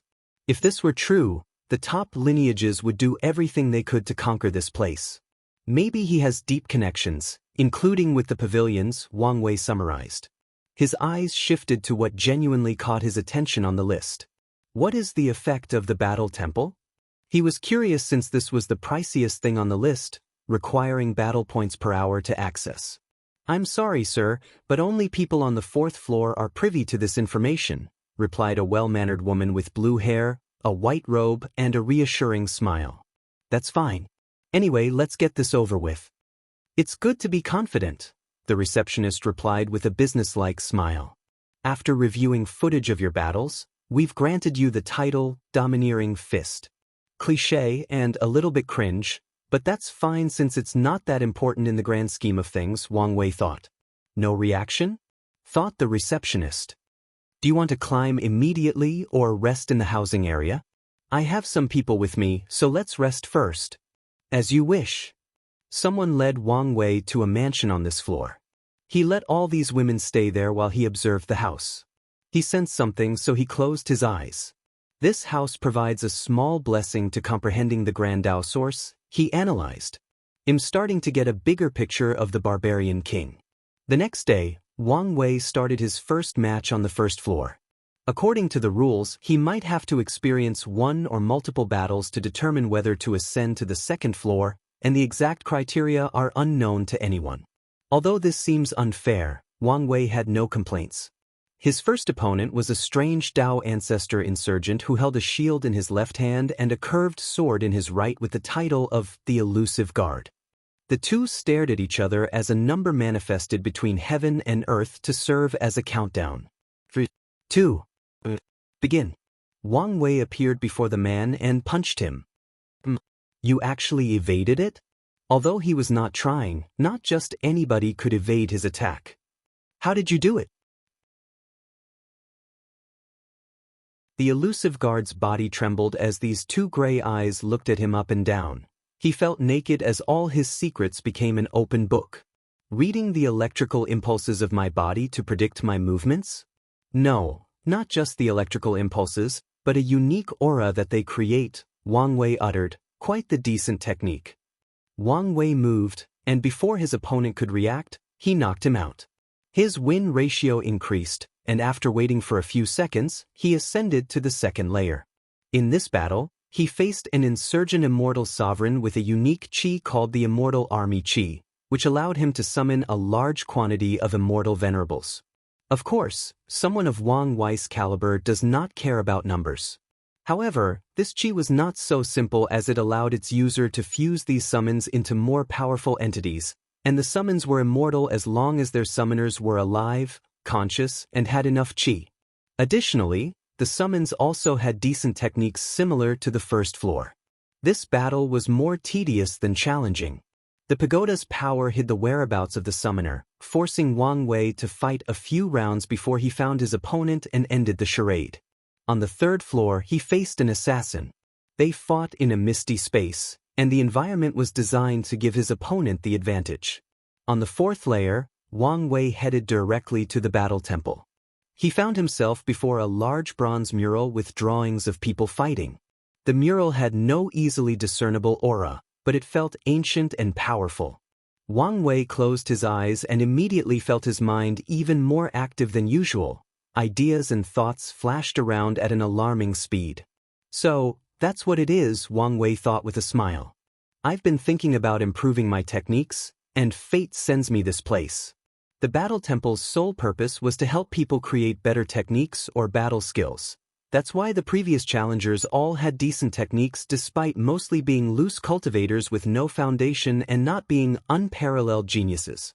Wang Wei lost himself in the act of upgrading his techniques when he was suddenly interrupted. Not enough battle points? What a shame. He was annoyed that he had to stop. The process of creating/upgrading his technique was never so fluent, smooth, and, dare say, easy. He exhaled. No need to be upset. Once I defeat the Barbarian King, this place will be mine to use as I see fit. After knowing what was waiting for him, Wang Wei speed ran through the next challenges. He had to face Empyrean from the 7th floor and battle more than once before ascending, But nothing could stop him. The only battle he paid attention to was on the 9th floor when he faced a series of battle puppets, the last one of which even forced him to use 50% of his strength. After passing the 9th floor, the pagoda became lively. It's been a while since someone had reached the 10th floor, meaning the Barbarian King hadn't displayed his might in a while. So, this battle suddenly became grandiose. Everyone in the pagoda and outside gathered to experience this major event. People bet on who was going to win, and of course, the majority favored the Barbarian King. The official gambling hall of the pagoda focused on specific bets, for example, how long will Wang Wei last? Or whether he'll be able to injure the Barbarian King in the slightest. Wang Wei floated in the air with his arms crossed, ignoring all the whispers outside. He was interested in an opponent like the Barbarian King, and luckily he did not have to wait long. A space crack appeared in front of him to spew a towering, muscular man. The Barbarian King was 3.5 meters, making him a small giant compared to Wang Wei's 1.95 meters. His braided hair made his face fierce but with a hint of suaveness. The Barbarian King wore a simple black robe but did not put on the top, leaving his upper torso bare, showing his intimidating physique. His muscles were so defined that it could be said his muscles had muscles. Above him, a win-lose ratio of 2,349 to 0 manifested. This ratio might appear small, but considering the high requirements for the 9th floor, it was actually impressive that so many people finally received the opportunity to face him. A barbarian with a giant race bloodline? Wang Wei commented. What a strange combination. This battle might be interesting. As soon as he laid eyes on this person, he knew he was a worthy adversary. The Barbarian King was a peak indestructible Empyrean that achieved limit indestructibility. His body will fusion is already in the advanced stage, one step from perfection, Wang Wei thought, and his eyes immediately shone. This man is an unparalleled genius. Interesting indeed, the Barbarian King spoke, his voice deep but also reassuring. I thought this would just be a match to display my power after so long. But you might be a truly worthy opponent. I'm honored, Wang Wei said without any signs of respect whatsoever. He released his aura, and the Barbarian King grinned, showing his rows of white teeth before also doing the same.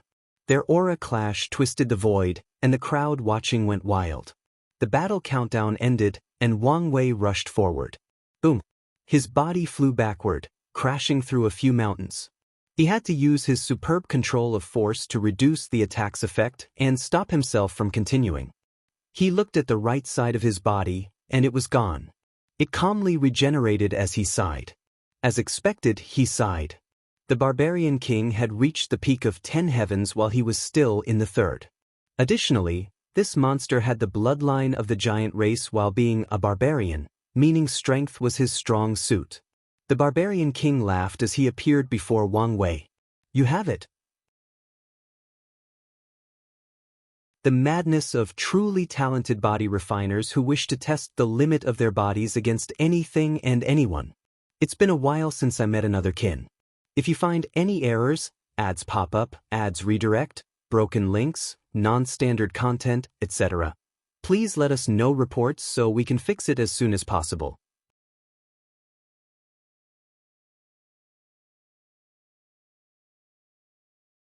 Chapter 12:28 Battle of True Will. Wang Wei smiled at this comment.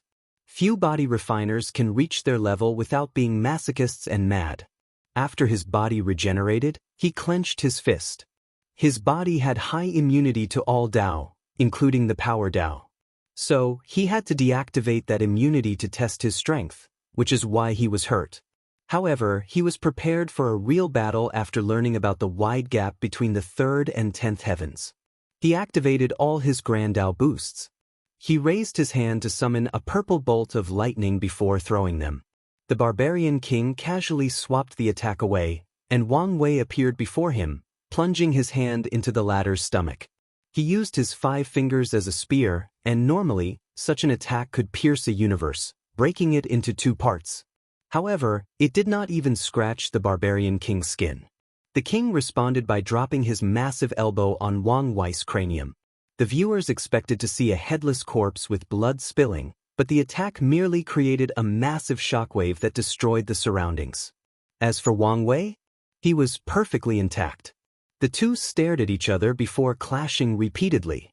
Wang Wei mostly used elemental attacks, while the Barbarian King was direct, using his fist and powerful body to annihilate anyone or anything in his path. After clashing for over a minute, the two stopped. They immediately knew that with their limit indestructibility, no attack would work on each other. There was only one way to determine the victor: willpower manifestation /Dao will /true will. Only this power that negates defense and regeneration can injure them and decide the fate of this battle. As such, red lightning manifested around these two eyes. I thought he would reject using a Dao will artifact, Wang Wei thought. His initial assessment of the Barbarian King was that he was similar to those headstrong swordsmen of the extreme path but for body refining. Such a person should only use willpower manifestation and reject the power of true will despite it being objectively better. He's powerful, has a scheming mind, and is not headstrong or pedantic. He's truly a talent. He was genuinely excited about acquiring such a talent. In the lower dimension, he had to mold the people around him into talents, while the other talents were either his enemy or too prideful to serve under him. But today, he did not have to worry about that. The Barbarian King went on the offensive with a palm attack. He appeared before Wang Wei and slapped downward with his enormous hand. Wang Wei's eyes squinted before punching. He sensed it as soon as their attacks touched. The palm contained an invisible swirling power that could grind even a black hole into a fine paste. However, the more impressive aspect of this technique was not its strength but the fact that the Barbarian King's true will was also rotating at an alarming rate. If Wang Wei was not careful, his true will would be dispersed, and he would be injured for real. Unfortunately for the Barbarian King, he met an expert. Wang Wei's true will seemingly assimilated with his opponent before reverting the rotating force, turning it into a backlash. The Barbarian King's huge body moved with terrifying speed a few kilometers away, and he glanced at a tiny red part of his palm. He was injured. "I haven't bled since I fought that old man," he commented, his voice trying to contain his excitement. Then he grinned. "It seems I still underestimate you." What a quick reaction, Wang Wei thought. That attack should have pulverized the Barbarian King's entire arm, just like what had happened to him. More importantly, his body is unnatural. After these short clashes, Wang Wei realized the Barbarian King's body was not due to a special physique or bloodline but more so the result of a body refining technique. Unfortunately, the opponent's information was protected by this pagoda, so Wang Wei needed more time to gather and analyze more data. "You should take this seriously," Wang Wei replied. "Otherwise, you'll suffer, and I won't accept any excuses for your defeat. I would never do such a sacrilegious thing and tarnish the sacred art of combat," the Barbarian King responded seriously. "Sacred? I never thought I would meet someone more battle-hungry than me, Li Jun, or the MÖngke," Wang Wei thought.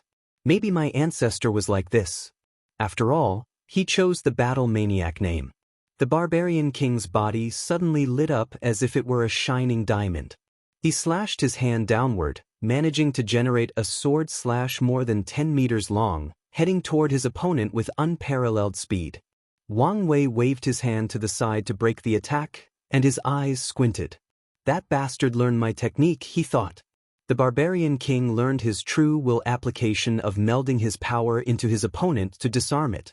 Wang Wei was sure he did not know it beforehand, given how he reacted after coming into contact for the first time. The Barbarian King did not give him time to respond, so he continued. He jumped higher into the sky. As he reached a few kilometers above Wang Wei's head, he landed, and the space underneath his feet caved in. The Barbarian King expertly controlled his strength to bend space-time under his feet. He then used it like a slingshot to shoot himself with immeasurable speed toward Wang Wei. Wang Wei would have praised such a brilliant body-refining movement technique, but the opponent's speed had reached the same level as him, maybe even slightly higher, so all his focus was on how to react.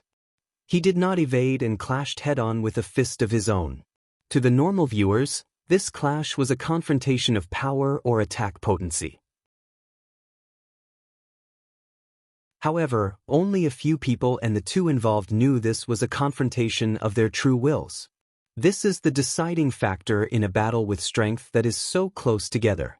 The Barbarian King used a different true will technique. This time around, he condensed his true will to increase its potency before exploding. The explosion should have eliminated the opponent's true will while also doing great damage to the body.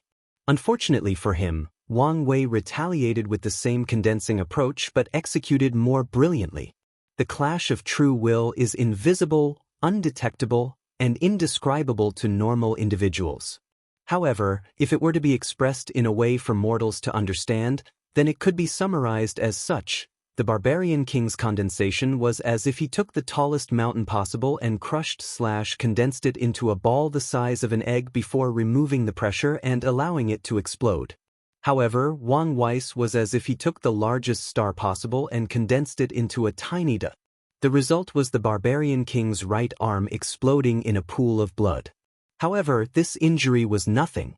On top of his cultivation talent, the man also had a terrifyingly high battle IQ. He accepted his loss in the confrontation, and before his arm was entirely blown up, he removed a significant part of the right side of his body to prevent Wang Wei's true will from remaining inside his body. The Barbarian King also realized that for an opponent of this caliber, the less than a nanosecond his body needs to regenerate is plenty of time.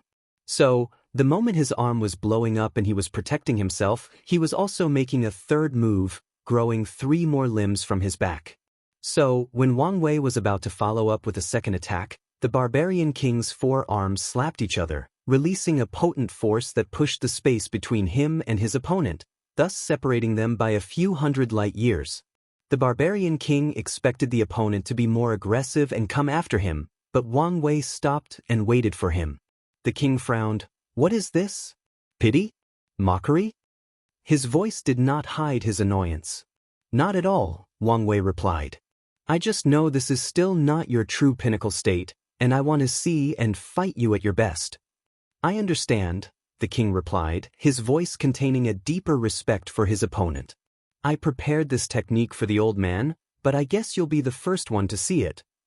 This was not the first time the Barbarian King faced an opponent that was exponentially better than him at utilizing their true will.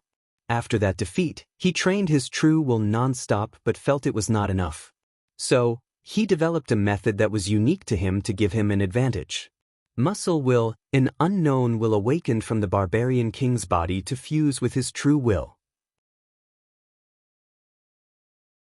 The answer to his problem was that he would win with numbers and raw power since he could not fight with skill against these experts.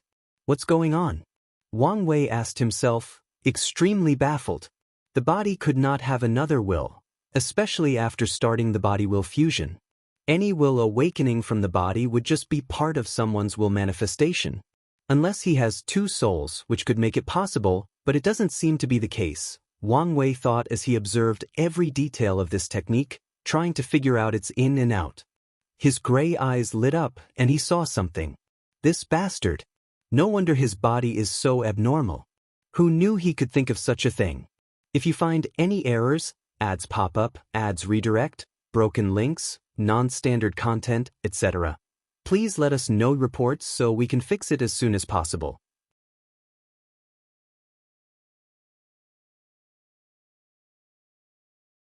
Chapter 12:29 A Monster in the Flesh. As the Barbarian King used his technique, Wang Wei was able to notice the changes in his body, allowing him to know why he was such an anomaly and solve a mystery that puzzled him. From what Wang Wei knew, the giant race had been extinct for a long time.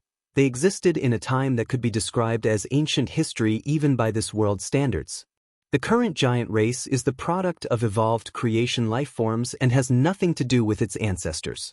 So, how did the Barbarian King acquire his bloodline? He could have found a relic or inheritance of the ancient giant race and acquired the bloodline. However, the chances of anything related to them still surviving in the modern era were slim. The only other explanation is that one of the Barbarian King's distant ancestors had some affairs with the giant race, and the Barbarian King accidentally won the bloodline lottery, awakening that giant bloodline countless yuan epochs later. Such an act already made the Barbarian King special.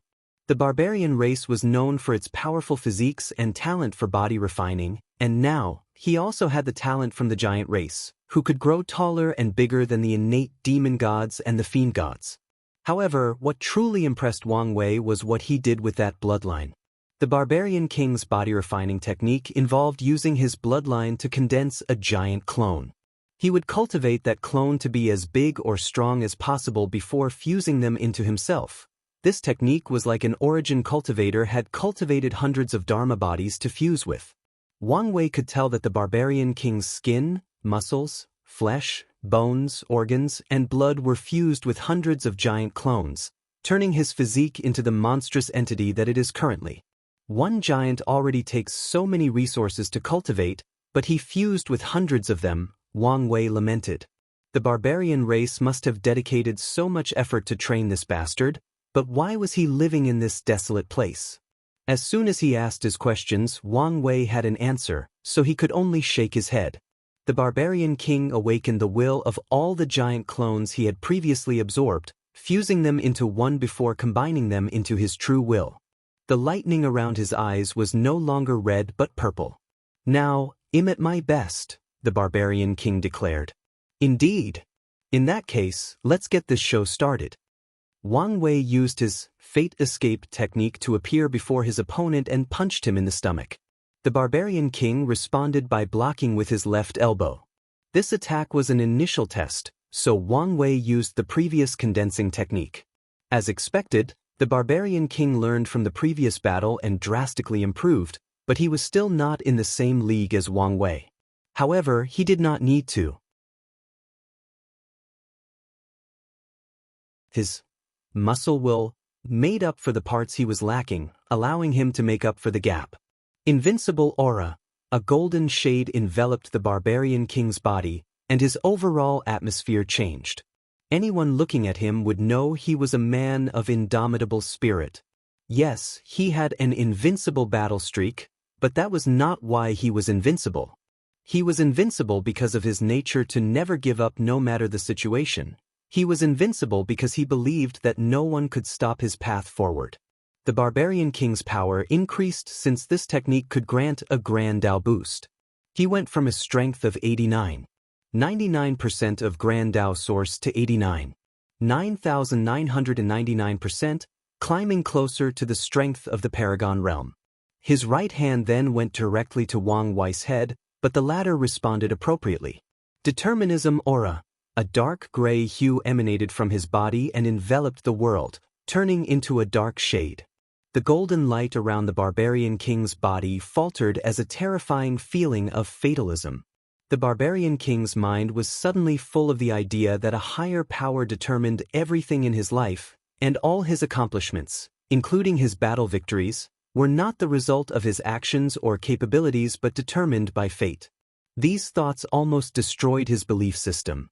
Luckily, he was a man with incredible willpower, so he soon overcame these thoughts and feelings. Unfortunately for him, the effect of his aura was rendered useless, allowing Wang Wei to evade his punch while counterattacking with another punch to the chest. The Barbarian King took a dozen steps back with a hole in his stomach. Wang Wei had finally used the true trump card of his true will technique, versatility and change. So, in this attack, his true will started with a condensing method to lure his enemy into a sense of complacency before turning into a twisting attack, which caught the Barbarian King off guard. However, the talented body refiner also made the correct choice in this situation. He used his two wills to force the opponent's power from his body, allowing him to continue this battle. Wang Wei was more aggressive since he was now taking this battle seriously, so he teleported before his opponent and used one of his old techniques. He gathered vibrations from every aspect of his otherworldly body, his skin, muscles, bones, cells, and even every atom of his existence, and condensed them into a force that he released through his hand. Such an attack should have been devastating, but the Barbarian King had an answer. A white projection of a giant manifested behind him, and the creature embraced the Barbarian King as if it were a mother protecting her child. Cracks spread throughout the projection as soon as Wang Wei's fist touched it, but the technique still granted its user a moment of respite as it blocked most of the attack's strength. Wang Wei's eyes suddenly released a beam of chaos flame as a follow-up, and the Barbarian King responded by opening his mouth and swallowing it. His mouth was like its own black hole, and this was not far from the truth. After fusing so many giants, the Barbarian King's body had mutated. His stomach was like a condensed version of a giant's stomach, meaning it contained its own dimension to make up for the size. Wang Wei manifested strings that swiftly attached themselves to the Barbarian King's limbs, but the big man escaped this technique by a surprising means. In a matter of less than an attosecond, he shrunk his body to the size of a particle before returning to its original size after escaping the immediate range of the strings. War God's 3 talents. The Barbarian King created 3 projections/clones with the same strength as him. He decided to use numbers to give himself the advantage in this battle, so he ordered the projections to attack as he waited on the side to assist or make use of an opportunity. The clones immediately surrounded Wang Wei before attacking his head, all their first turning into a lion energy projection. Boom! The attack seems to have worked. Upon contact, Wang Wei exploded into a gray mist, but before anyone could rejoice, the mist enveloped the clones. The mist dissipated soon after, leaving an intact Wang Wei and the clones with a mark on their forehead. They then looked at their creators with undisguised malice. Of course, the Barbarian King tried to secretly disperse his technique, but it was useless. Ancestral roar.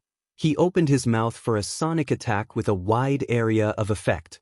2 phantoms, a barbarian and a giant, manifested behind the Barbarian King and roared along with him.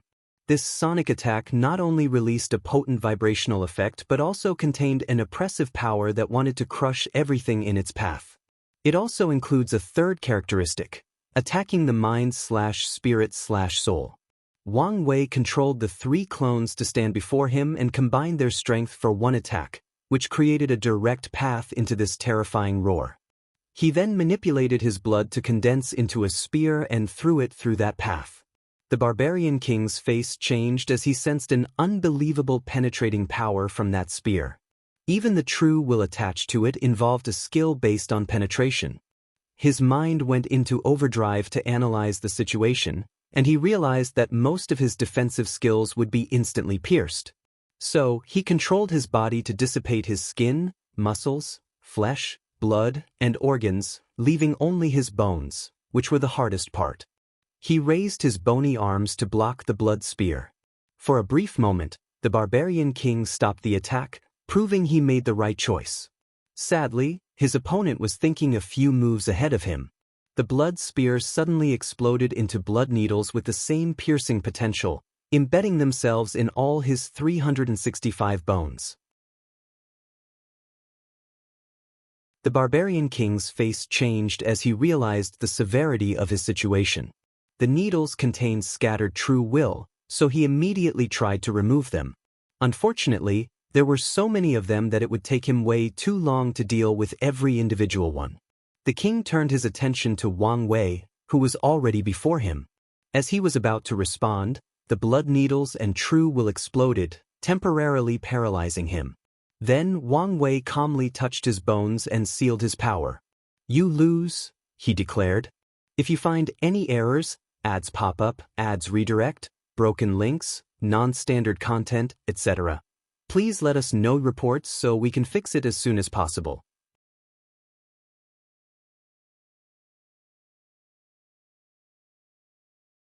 Chapter 12:30 MÖngke. Indeed, the Barbarian King nodded.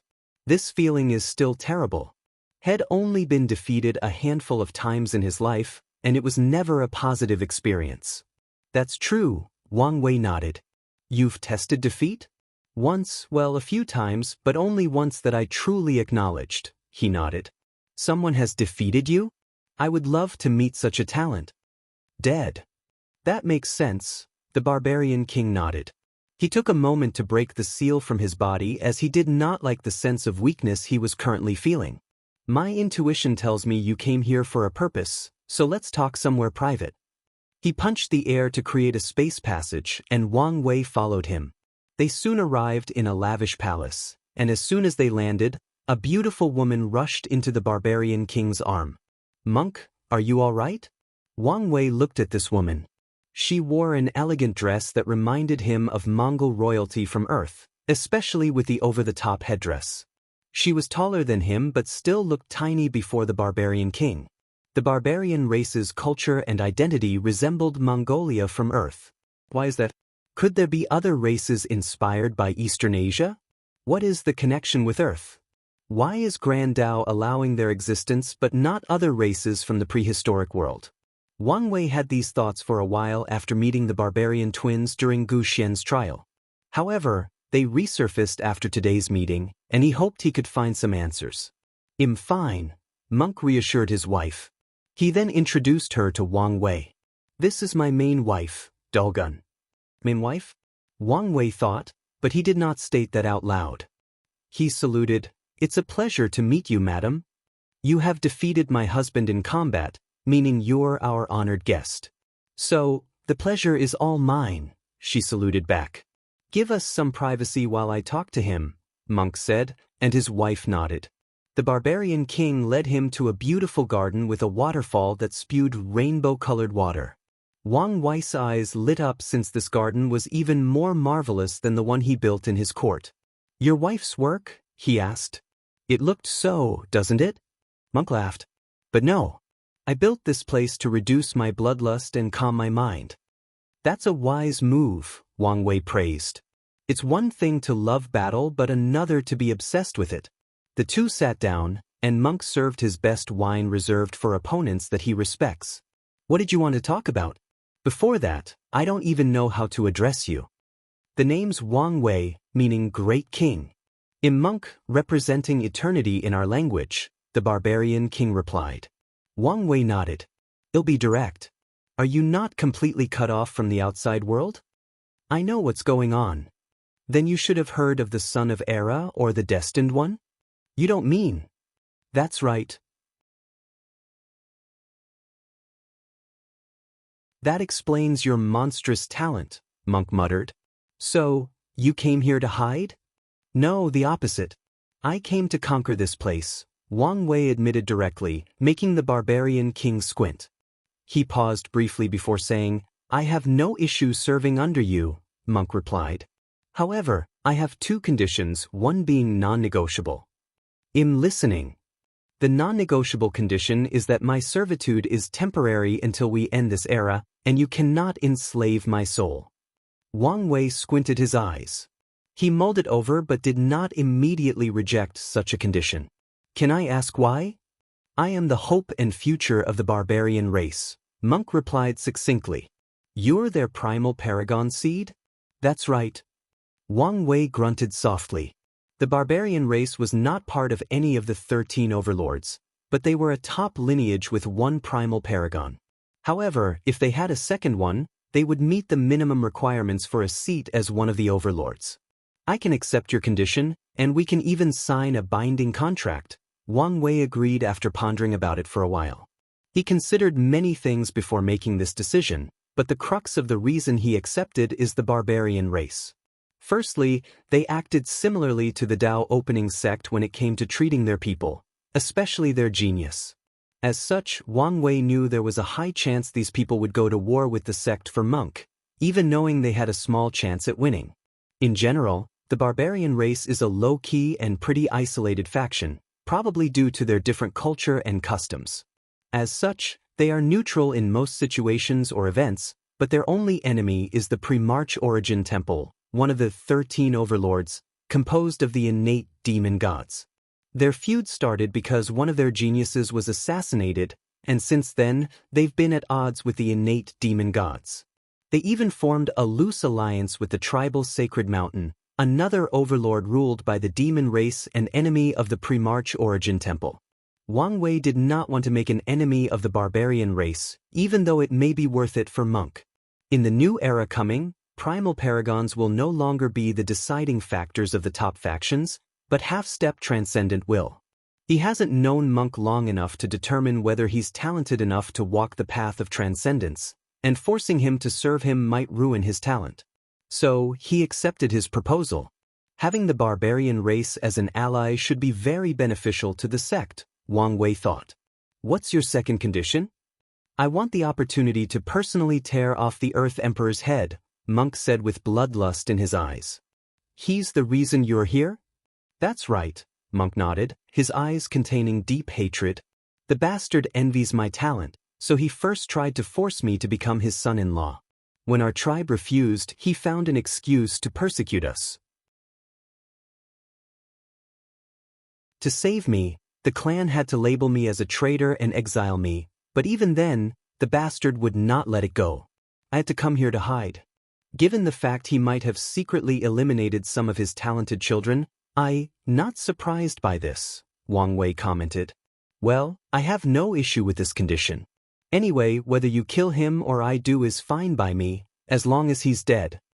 In that case, I'll offer you my strength and talent. MÖngke raised his large wind bowls, and Wang Wei followed him.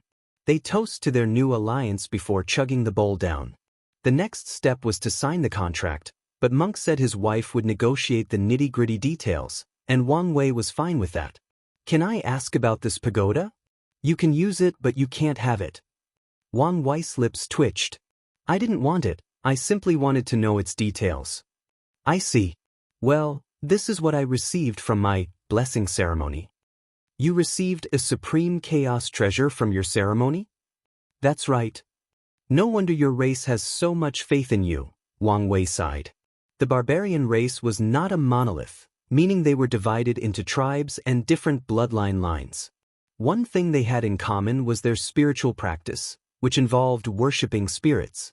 As such, each barbarian tribe had a different spirit temple, the most famous ones being the War God Temple, the Wolf Spirit Temple, and the Life Tree Temple. Every barbarian child between the ages of 0 and 10 must experience a blessing ceremony in one of the temples, which usually increases their luck and talents or allows them to receive gifts from the temple. MÖngke smiled proudly. Stories of his ceremony are still talked about to this day in the clan. Many people even argued that he was responsible for the War God Temple's current domination over the other two. Enough with the chit-chat, Wang Wei said. Tell me your opinion on my attempt to conquer this place. Your biggest obstacle should be the Hidden Master and the Ruthless King, MÖngke responded. Why is that? The Ruthless King will not surrender to anyone, no matter what. His pride is too high, so he won't ever serve under someone else. On top of that, he technically has the biggest force in this place since the martial outlaw gang is one of his hidden powers. Wang Wei nodded. What about the Hidden Master? Him? He will only intervene when the Lawless zone faces an external threat, and he might interpret your actions as such. So, what makes him so dangerous? He's a paragon that survived the cleansing, MÖngke said. Are you serious? I don't need to lie about such a thing. How did he survive? Is he that powerful? Wang Wei asked. I think it has more to do with his hiding abilities, MÖngke explained. From what I know, he always hid once the parasites came to this place together to clean up the hidden paragons and only fought them individually. Wang Wei frowned. What about the sons? There are no records of them entering this place. That's odd.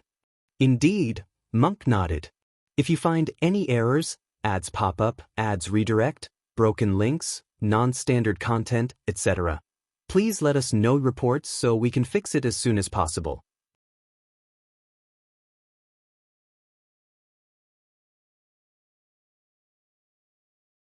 Chapter 12:31 The deployment plan. Could this place be, as the rumors said, under the influence of heavenly Tao, which may thus affect even half-step transcendent?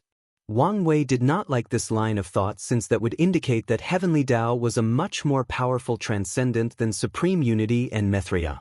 However, if that were the case, how could it allow supreme unity to take its power?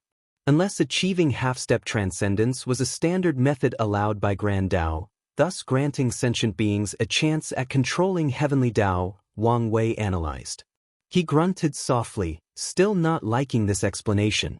Another possibility is that heavenly Tao used Grand Tao's power to create the Lawless Zone, which is why its effect may still apply to these beings.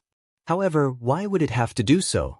Balancing the distribution of resources in the world is not a good enough reason to involve Grand Tao.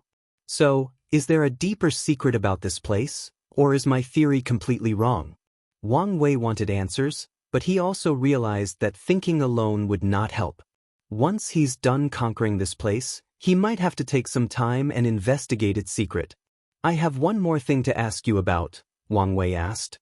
I'm listening, Monk nodded. Do you know whether the barbarian race has an unknown origin? Monk stopped drinking and looked at him. What is it? Did I mention a sensitive topic? Kind of, Monk replied before finishing his wine bowl. We suffer much discrimination because of our culture and language, especially in the early days of our history.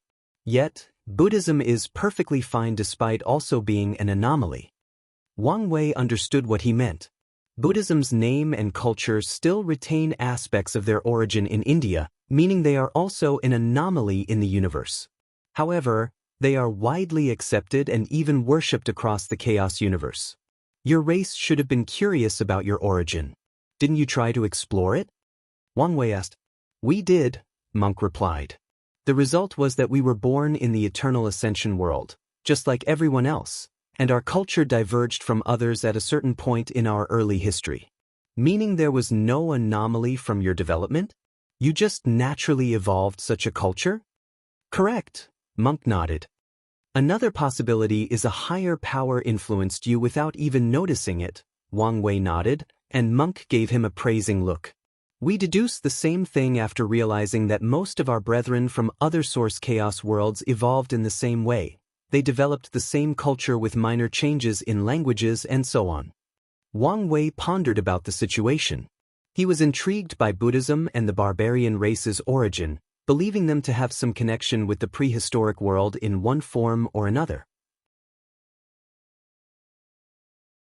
He also thinks Grand Tao is involved in this, and probably the cause of the uniqueness of these two groups. Well, thank you for answering my questions. Wang Wei knew he wouldn't get an answer about these things until he was a half-step transcendent.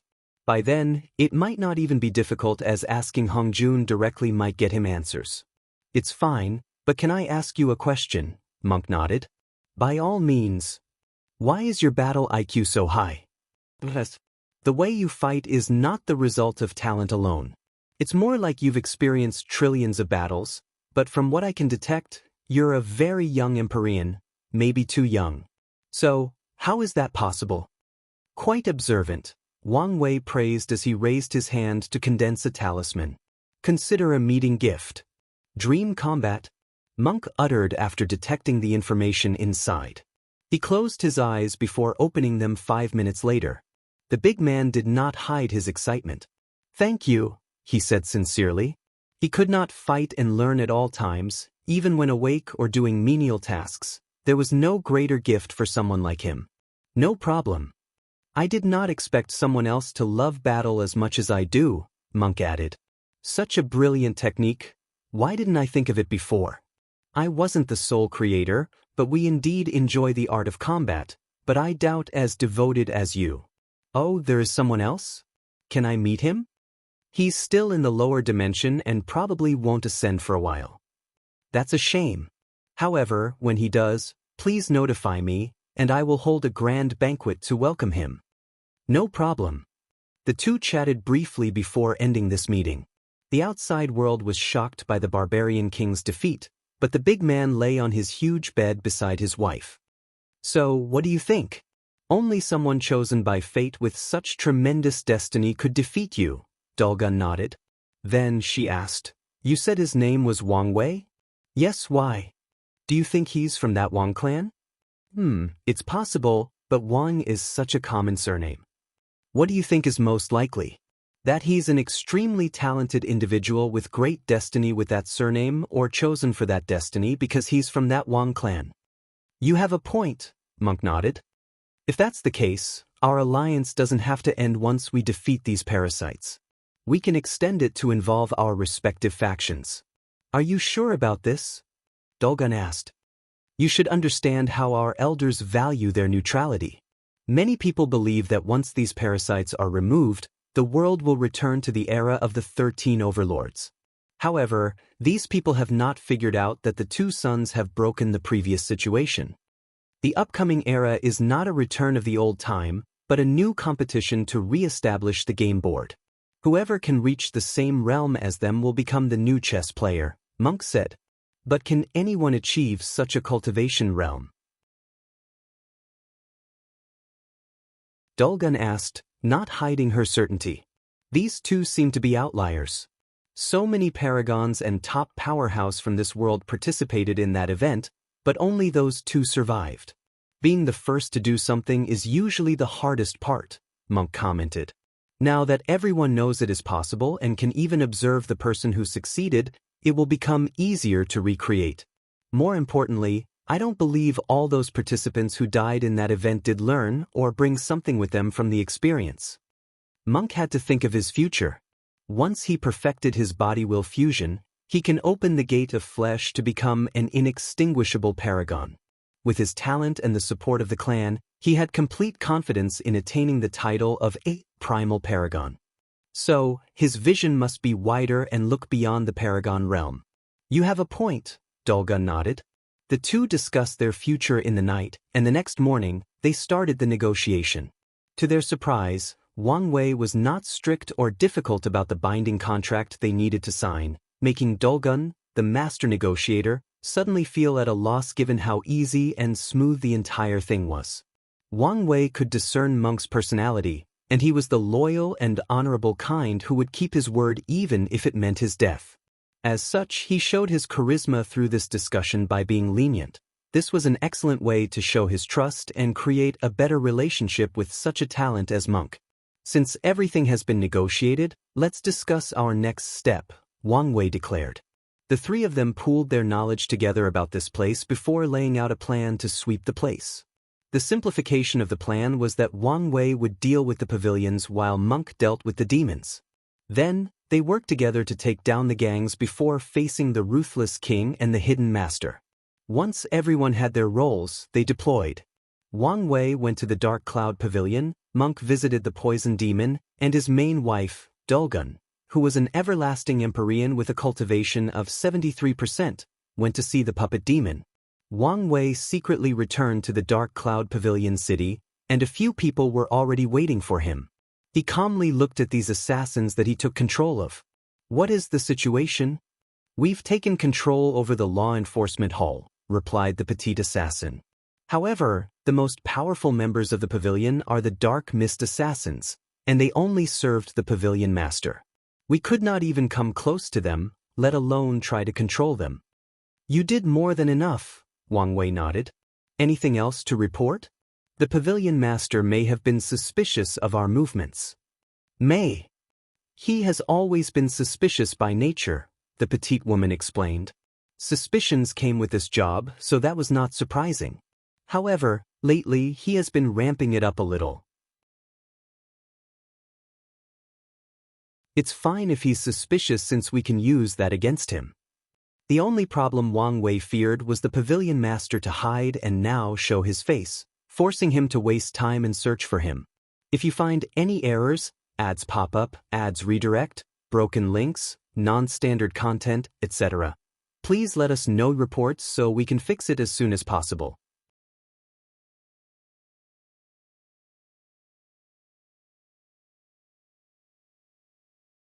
Chapter 1232 Experimental Material. The Dark Cloud Pavilion Master stood on the hidden 13 floors of his pavilion, overlooking the city. Although a mist still surrounded him, any discerning individual could detect his slightly restless mood. He suddenly sensed something somewhere in the city. Although it was brief and swiftly disappeared, he sensed one of his people somewhere they should not be. Was I right? Did something happen to my people? He resisted his first instinct to immediately check out and, instead, sent a communication talisman to assemble the Dark Mist assassins. Not even 10 seconds passed before countless mist shadows materialized behind him. Master, they said in perfect synchronized voices. Some rats have infiltrated our order. Let's remove them, the pavilion master ordered, and the group answered, as you wish. Everyone disappeared from their locations.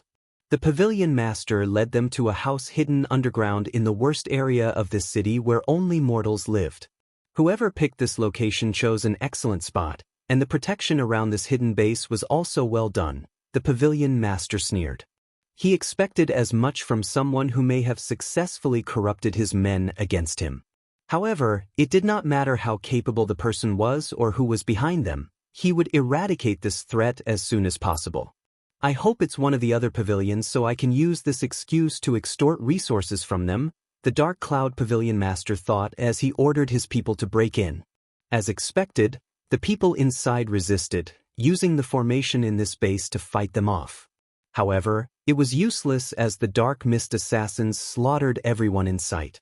Most of these people were weak, which was normal since it was easier to detect people with higher cultivation when entering the city. Something is wrong, thought the Pavilion Master. Things proceeded too easily and too smoothly. He ordered his people to be careful, and on their guard since something major might be coming once they arrived at the core of this base. However, the Pavilion Master was not prepared for what he saw inside. A handsome man with gray hair and eyes waited for him, with all the members of his law enforcement hall standing behind him. The Dark Cloud Pavilion Master immediately realized this was a trap and wanted to leave, but it was too late. His divine sense warned him that the room was now in an isolated dimension with potent arrays preventing their exit. He then calmed down, faced his opponent, and asked, "Who are you?" Wang Wei did not answer him but looked intently at the Dark Cloud Pavilion Master and the Dark Mist assassins. You have the rare Dark Mist Chi, which boosts assassin-related skills and allows its user to share the Chi with others, forming a bond similar to that of a hive mind. The primary holder of the Chi has absolute control over the secondary holders. They can also perfectly sync with them, read their minds, and share abilities. You are wise to share the Dark Mist Chi with the creation live inside your inner world, allowing you access to a variety of abilities and powers, Wang Wei calmly commented. However, despite how rare and useful your Chi is, it's not the main reason I'm interested in you. It's not why I found you extremely valuable. Wang Wei's eyes shone almost as bright as it would have if he saw his wife, and that's because of the Zerg hive mind plan. The Dark Mist Chi is an excellent data-gathering method for creating such a creature in the future. The Dark Cloud Pavilion Master's body trembled. His intuition warned him of a terrible future if this man caught him. He used his secret connection to order his men to go on the offensive, so the Dark Mist assassins immediately activated their skills or techniques. Sadly for them, it was pointless. A projection of the River of Fate materialized above the room, releasing strings that immediately entered these assassins' foreheads and disarming them in the process. The Pavilion Master's face turned ugly as he sensed his connection with these people being forcefully severed. He quickly calmed down to think of a solution, and he ended up using the creation lives inside his inner world.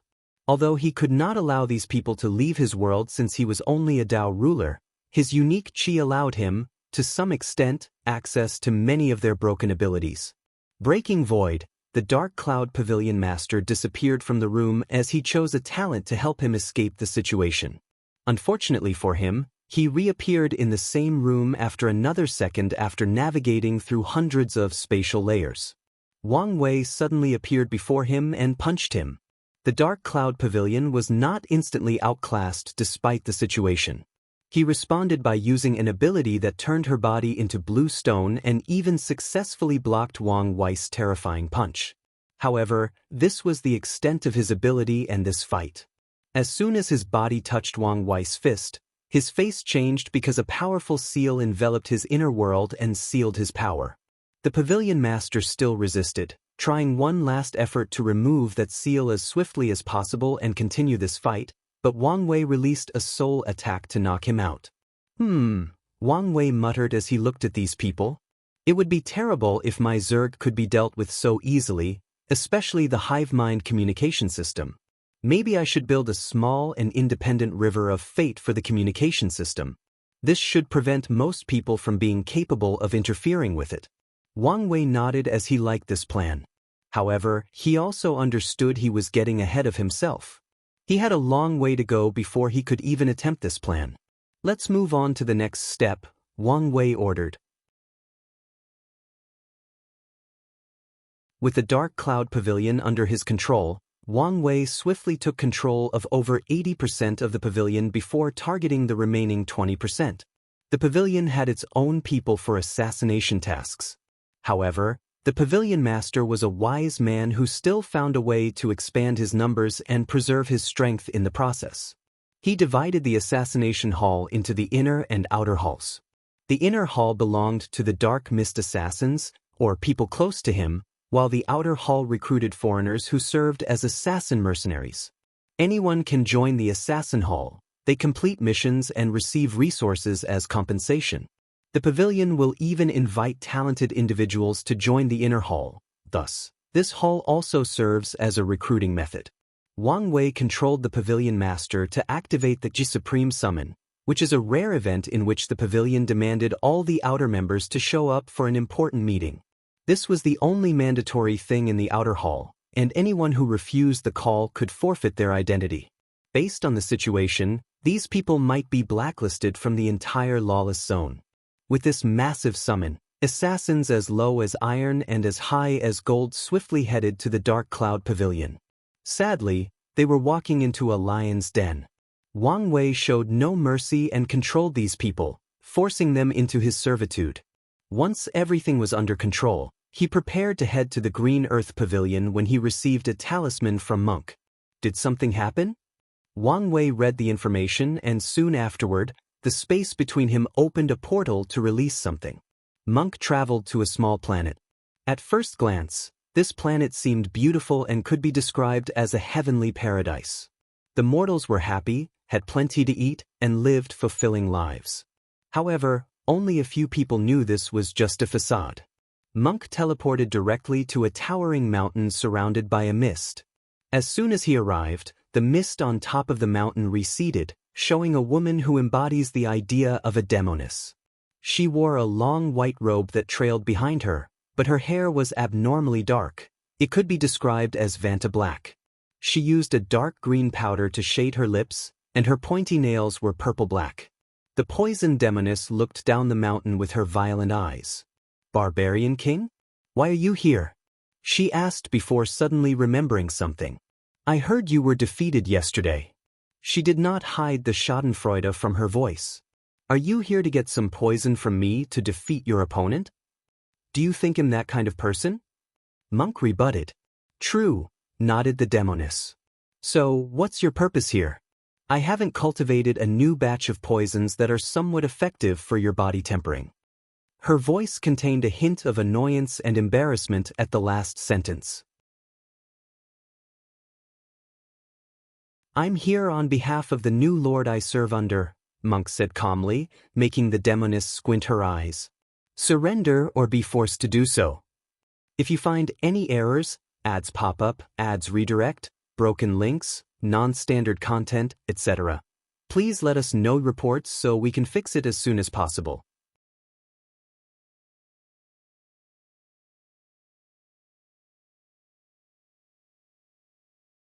Chapter 1233 Death Root. "Are you serious?" the poison demoness asked. "Do I look like I'm joking? What the hell happened to you?" The poison demoness was truly baffled.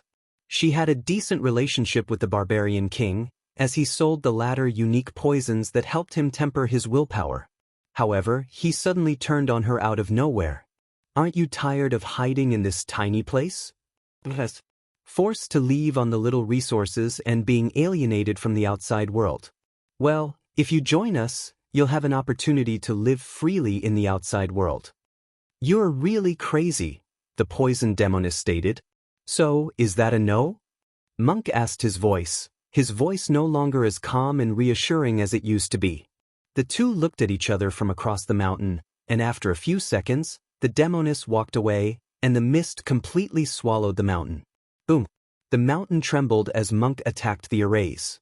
The mountain's defense force activated, releasing thousands of horrifying poisons, but they were useless to him. "Damn it, I must run away," the poison demoness thought as she quickly flew to her palace at the center of the mountain. Although she was an Empyrean and a scary one due to her high achievements in the Tao of Poison, body refiners like MÖngke were her antithesis, rendering her abilities useless. The demoness heard a terrifying sound from a distance, and she knew the bastard easily dealt with her formation, meaning time was running out. She did not care about all the disciples/slaves around the mountain and activated the power from her palace, which was, in fact, her Empyrean artifact called the Poison Garden. The palace turned into a green light that flew into the sky, trying to leave this planet as swiftly as possible. However, the humongous hand of a giant manifested in the void and slapped the palace down, crashing it down to an ocean on the planet. "MÖngke, do you think I'm scared of you? Do you take me for a soft persimmon?" The demoness shrieked, her voice scattering the clouds and agitating the ocean. She immediately summoned the Tao Will artifact she had spent so much money on from the Azure Sky Pavilion. Her gaze penetrated the walls to see the intimidating small giant floating outside her palace. The demoness gritted her teeth before going on the offensive frowny face Lust Poison. She waved her hand to summon a pink fog that surrounded MÖngke. However, the Barbarian King remained calm and composed. Although the enemy had boosted this poison with a Tao Will artifact, their utilization of this power was leagues apart. As such, the powerful illusions/projections of beautiful women that he saw meant nothing to him. Additionally, his absolute control over his body prevented him from even reacting to this poison. So, this is a distraction? MÖngke thought, so he focused on the Poison Palace. As expected, the latter had applied another poison that could create illusions to hide herself and escape. His eyes turned red as he used his technique, the War God Eyes, which was excellent for seeing through falsehood. MÖngke then saw everything. Instead of flying out of the planet while he was distracted, the palace hid deep underwater, hoping he would not notice it, forcing him to search for it mindlessly like a chicken who had lost its head. MÖngke secretly shook his head before opening his mouth and inhaling. He instantly swallowed all the water and sea life on the ocean, leaving the planet bare. "You should realize I've been lenient so far, but this is my last warning. Surrender peacefully. Otherwise, it'll start to get rough." "Do you think this is over?" "No, this is just the beginning," the poison demoness declared with gritted teeth. She knew the poison would not be that effective, but the effects were truly subpar compared to her calculations. The demoness was proud of this poison. She made the people of this planet so happy to absorb the 6 emotions and 7 desires from them to cultivate this poison, and yet, it was such a major failure. She exhaled to calm down. Now that things had come to this, she had no choice but to use her last resort. A black, majestic, metallic dragon rushed out of her palace, looking at MÖngke with terrifying eyes. A metallic dragon? The creature was so lifelike, and even its aura was similar to the ones Head read about. But his eyes quickly saw the truth. "No, this is a puppet, probably the work of the puppet demon." MÖngke looked at the palace with a strange expression. "It's common knowledge that the puppet demon lusts after your beauty. What did you do for him to build such a thing for you?" "Bastard, do you want me to claw your eyes out?" The poison demoness yelled, almost losing all her composers. "I only promise to owe him a great debt." "If you say so, I'll kill you," she screamed, controlling the dragon to rip the bastard apart.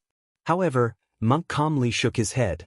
Many people believed the barbarian race's contradiction with the innate demon gods was recent, but only a few people know that we used to hunt dragons during the innate acquired war.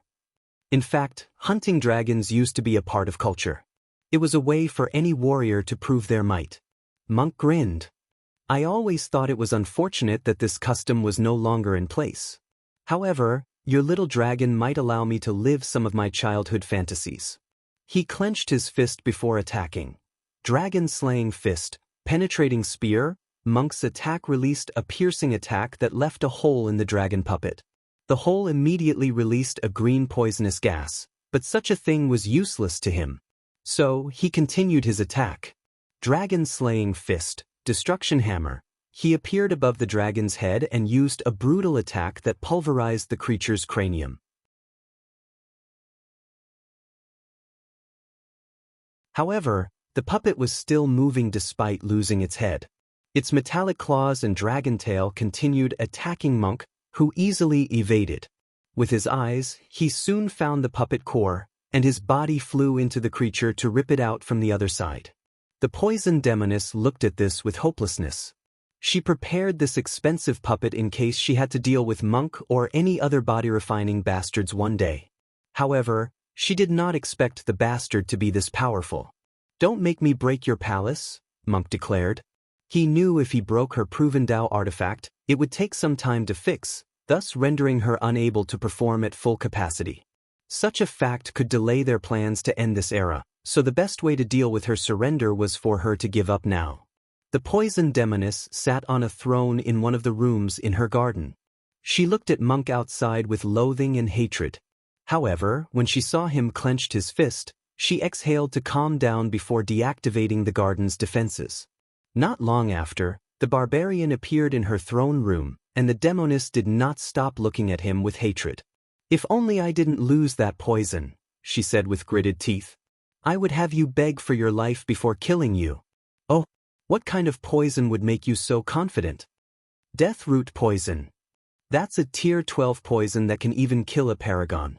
How on earth would you get your hands on such a thing?" MÖngke asked, his expression not hiding his doubt. "It was broken, already reduced to tier 10, the demoness explained. To restore that poison, I planted it inside my Grandmist world and killed every living being. Then, I had to recreate these creatures and repeat the process 3 billion times before the thing fully revived. I spent so much time and effort." Her eyes turned red as the memory of what happened resurfaced, along with the uncontrollable anger. She spent so much time and energy, even almost dying once the death root had to experience tribulation before returning to its original power. Then, not long after I succeeded, one of my disciples took it and ran away. "What horrible luck," MÖngke commented. "If I still had it, this ending would have been different." "Not necessarily," MÖngke replied. "In the Lawless zone, even tier 12 resources are affected, meaning the deathroot poison's power could not exceed that of the Empyrean realm. As such, MÖngke was confident in dealing with it while still here. The information about the deathroot seems important, so let me tell Wang Wei." MÖngke's finger forced out a drop of blood that condensed into a communication talisman that flew into the distance. Then he looked at the poison demoness. "Before meeting the new boss, I have a proposition for you." "What is it?" "Do you want to become my new wife?" "Bastard, what did you say?" "You heard me," MÖngke replied. "You're such a talent that it would be a waste not to try to have you." The barbarian race has cultivated poison masters for various reasons, including medicine, body tempering, and to use against their enemy. There are even a few tribes with a poison spirit temple. One of MÖngke's wives also cultivates poison Dao, but she is nothing compared to this demoness. That's why he would buy poison from her. If you accept my offer, I can talk to the new boss to treat you better while you're under his service," MÖngke said with a grin. "If you find any errors, ads pop up, ads redirect, broken links, non-standard content, etc., please let us know reports so we can fix it as soon as possible."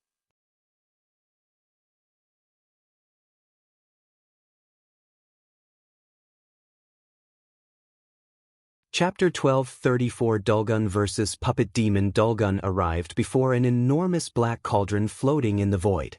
She had over 100 people behind them, all in rank 11 but from different paths. She was still dressed regally, and the serpent-shaped staff in her hands accentuated her noble aura. "The Barbarian King's wife?" said a cold but tired voice. "Why are you here?"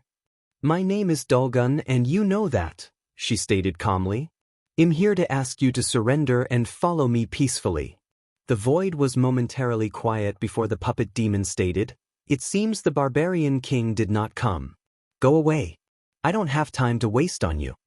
Dulgun remained calm, and she did not utter another word. She raised her staff to release a red light that enveloped the people behind her, War God's blessing. These cultivators' auras suddenly increased significantly. To be precise, their strength rose by 3-fold. There were a few individuals whose strengths were on par with 7-fold, and they immediately reached the peak of the Empyrean realm. Dulgun's men roared as they sensed the power coursing through their veins. They loved going on missions with the queen because they could fight all out without worrying about their lives. Dulgun waved her staff again, this time releasing a white light. For the second blessing, she removed these men's sense of pain so they could fight without any concerns or restraint. An elderly man dressed in a black robe, heavy bags under his eyes, scattered white hair, and a pair of creepy eyes appeared before the group. "What's the meaning of this?" the puppet demon asked. "Attack," Dulgun said as an explanation, and her men did not hesitate. The fastest of them condensed a bolt of lightning in his palm before throwing it at the puppet demon. A warrior clad in black armor that covered it from head to toe appeared before the demon and cut off the lightning bolt with its long sword. The puppet demon had received the message loud and clear. With a thought, he summoned an army of millions of puppets that looked exactly like the first warrior. This puppet legion was perfectly aligned like a well-trained military. As soon as they appeared, they activated an array that blessed all their strength to the commander or the first warrior who protected their master. The commander puppet's long blade released a dark light before slashing toward Dulgun. Her men came before her to erect a shield, but something unexpected occurred. The slash disappeared, and when it reappeared, it had already hit someone called the Fire Ash Empyrean, cutting her body and soul into 100%. However, the Fire Ash Empyrean did not scream in pain, nor did her eyes show any despair at the fact she was instantly killed. On the contrary, her eyes contained this obvious smirk, and it did not take long for the puppet demon to know why. Life Goddess Blessing. Dulgun expertly used her blessing Tao by releasing a green light from her staff that returned the Fire Ash Empyrean to her peak state. Anyone who looked at her would not know she was someone who had died less than a second ago. Her soldiers roared in excitement before rushing toward the opponent. Although they were heavily outnumbered, these men did not care and fought as if they were protecting their families. The word defense did not exist in their vocabulary, as they used one powerful attack after another. And every time they were severely injured, a green light would descend from the sky to return them to their peak state. There were rumors that the Barbarian king's wife was behind his operation. However, who would have thought she was so capable? The puppet demon thought. However, little did he know how stupid his thoughts were. Dulgun was an everlasting Empyrean, and only talented individuals can achieve such a thing. As such, he should have immediately taken her seriously after laying eyes on her. It's probably best for me to end this fight as soon as possible in case the Barbarian King is not far from here, he thought. If there was one person all the leaders of the Lawless Zone hated to fight the most, it would definitely be the Barbarian King. The brute was extremely powerful, but on top of that he was essentially unkillable. No attack worked on him, and underhanded methods like poison or assassination were also useless. As the puppet demon was deciding on his next move, Dulgun had already chosen her next move. Affliction, non-flesh life curse. Her Tao did not only allow her to give people blessings but also afflictions or curses. For this fight, she used an affliction that targeted non-flesh creatures like puppets. Her staff released a brown light that enveloped the void, and as soon as it passed through the puppets, a startling change occurred. Many of the puppets melted, releasing a decaying odor. A few survived, but their aura was drastically weaker, and their bodies seemed to have turned rusty, thus limiting their mobility or other abilities. "Damn it," cursed the puppet demon, preparing to do something. However, he greatly underestimated his opponent, thus losing the momentum of this battle. The Fire Ash Empyrean and the Thunder-Piercing Empyrean used a Thunderflame Tornado attack, killing the commander and most of the surviving puppets. The demon immediately tried to summon more of his creation, but his face contorted as he realized Dulgun had used her Tao will to block the surrounding space, cutting access to most of his legions. The demon then calmly watched as a group of attacks rushed toward him. He could tell these attacks were not enough to kill him but severely injured him so he could be captured. "Do you think I'm helpless without my puppets?" he thought with a sneer. Unfortunately, these people did not know that he was the ultimate puppet. The puppet demon calmly raised his left hand, and it turned into a shield that was tall enough to reach above his head. The shield blocked these hundreds of attacks, And then he went on the offensive. Myriad Dao Core, Space. The puppet demon's heart, which he had replaced with a unique puppet core, activated. A rune representing space flashed on the core, and the demon's right hand turned into a sword. Dimension Slash. The demon created 2 slashes. The first targeted the space blockage that prevented his access to his puppets, and the other directly targeted Dulgun. However, she ignored the attack and focused on ensuring the opponent remained isolated. Meanwhile, 2 of her men appeared before her and released all the blood in their bodies to form a cocoon that protected them. The blood cocoon was effective, allowing Dulgun to focus on her opponent. She used another affliction targeting puppets, but the demon was unaffected for 2 reasons. Firstly, he teleported away and activated the curse rune from his core. Dulgun countered by using a domain technique, changing the surroundings into a dark universe composed of curses. The puppet demon opened his mouth to fire a light beam that purified this entire domain in a matter of seconds. However, Dulgun's previous attack was only to buy time for her real trump card. The war god descend, an intimidating spirit appeared before everyone. He was almost as tall as MÖngke and muscular too. However, he was not as big as MÖngke and his body was more streamlined. The spirit had pants and boots but not a shirt. It looked at one of Dulgun's men and showed contempt. However, in the end, the spirit entered its chosen vessel. The war god vessel was a Dao ruler with a special inner world designed to receive the power of the war god spirit. As soon as the vessel fused with the spirit, his eyes turned golden, and his aura became fierce. The vessel raised his hand to condense an axe. Then, it moved so fast that the puppet demon could barely perceive him.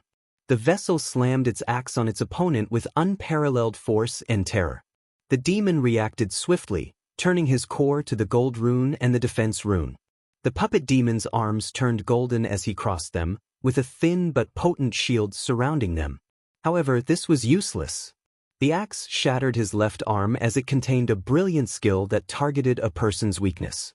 The puppet demon barely saved his right arm by using the half-hearted indestructible rune he's been working on. However, the arm was still cracked and on the verge of being useless. "This vessel truly cannot contain my power," said the war god spirit in a voice that contained echo. He raised his axe for a second attack. The puppet demon activated his space rune to exchange places with one of his puppet debris that survived the previous battle. However, to his horror, he discovered his opponent was still before him, and the axe was rapidly lowering toward his head.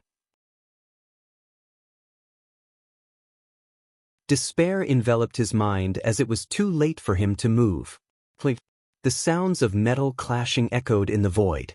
If you find any errors, ads pop up, ads redirect, broken links, non-standard content, etc., please let us know reports so we can fix it as soon as possible. You're tuning in to the Passion Pages YouTube channel.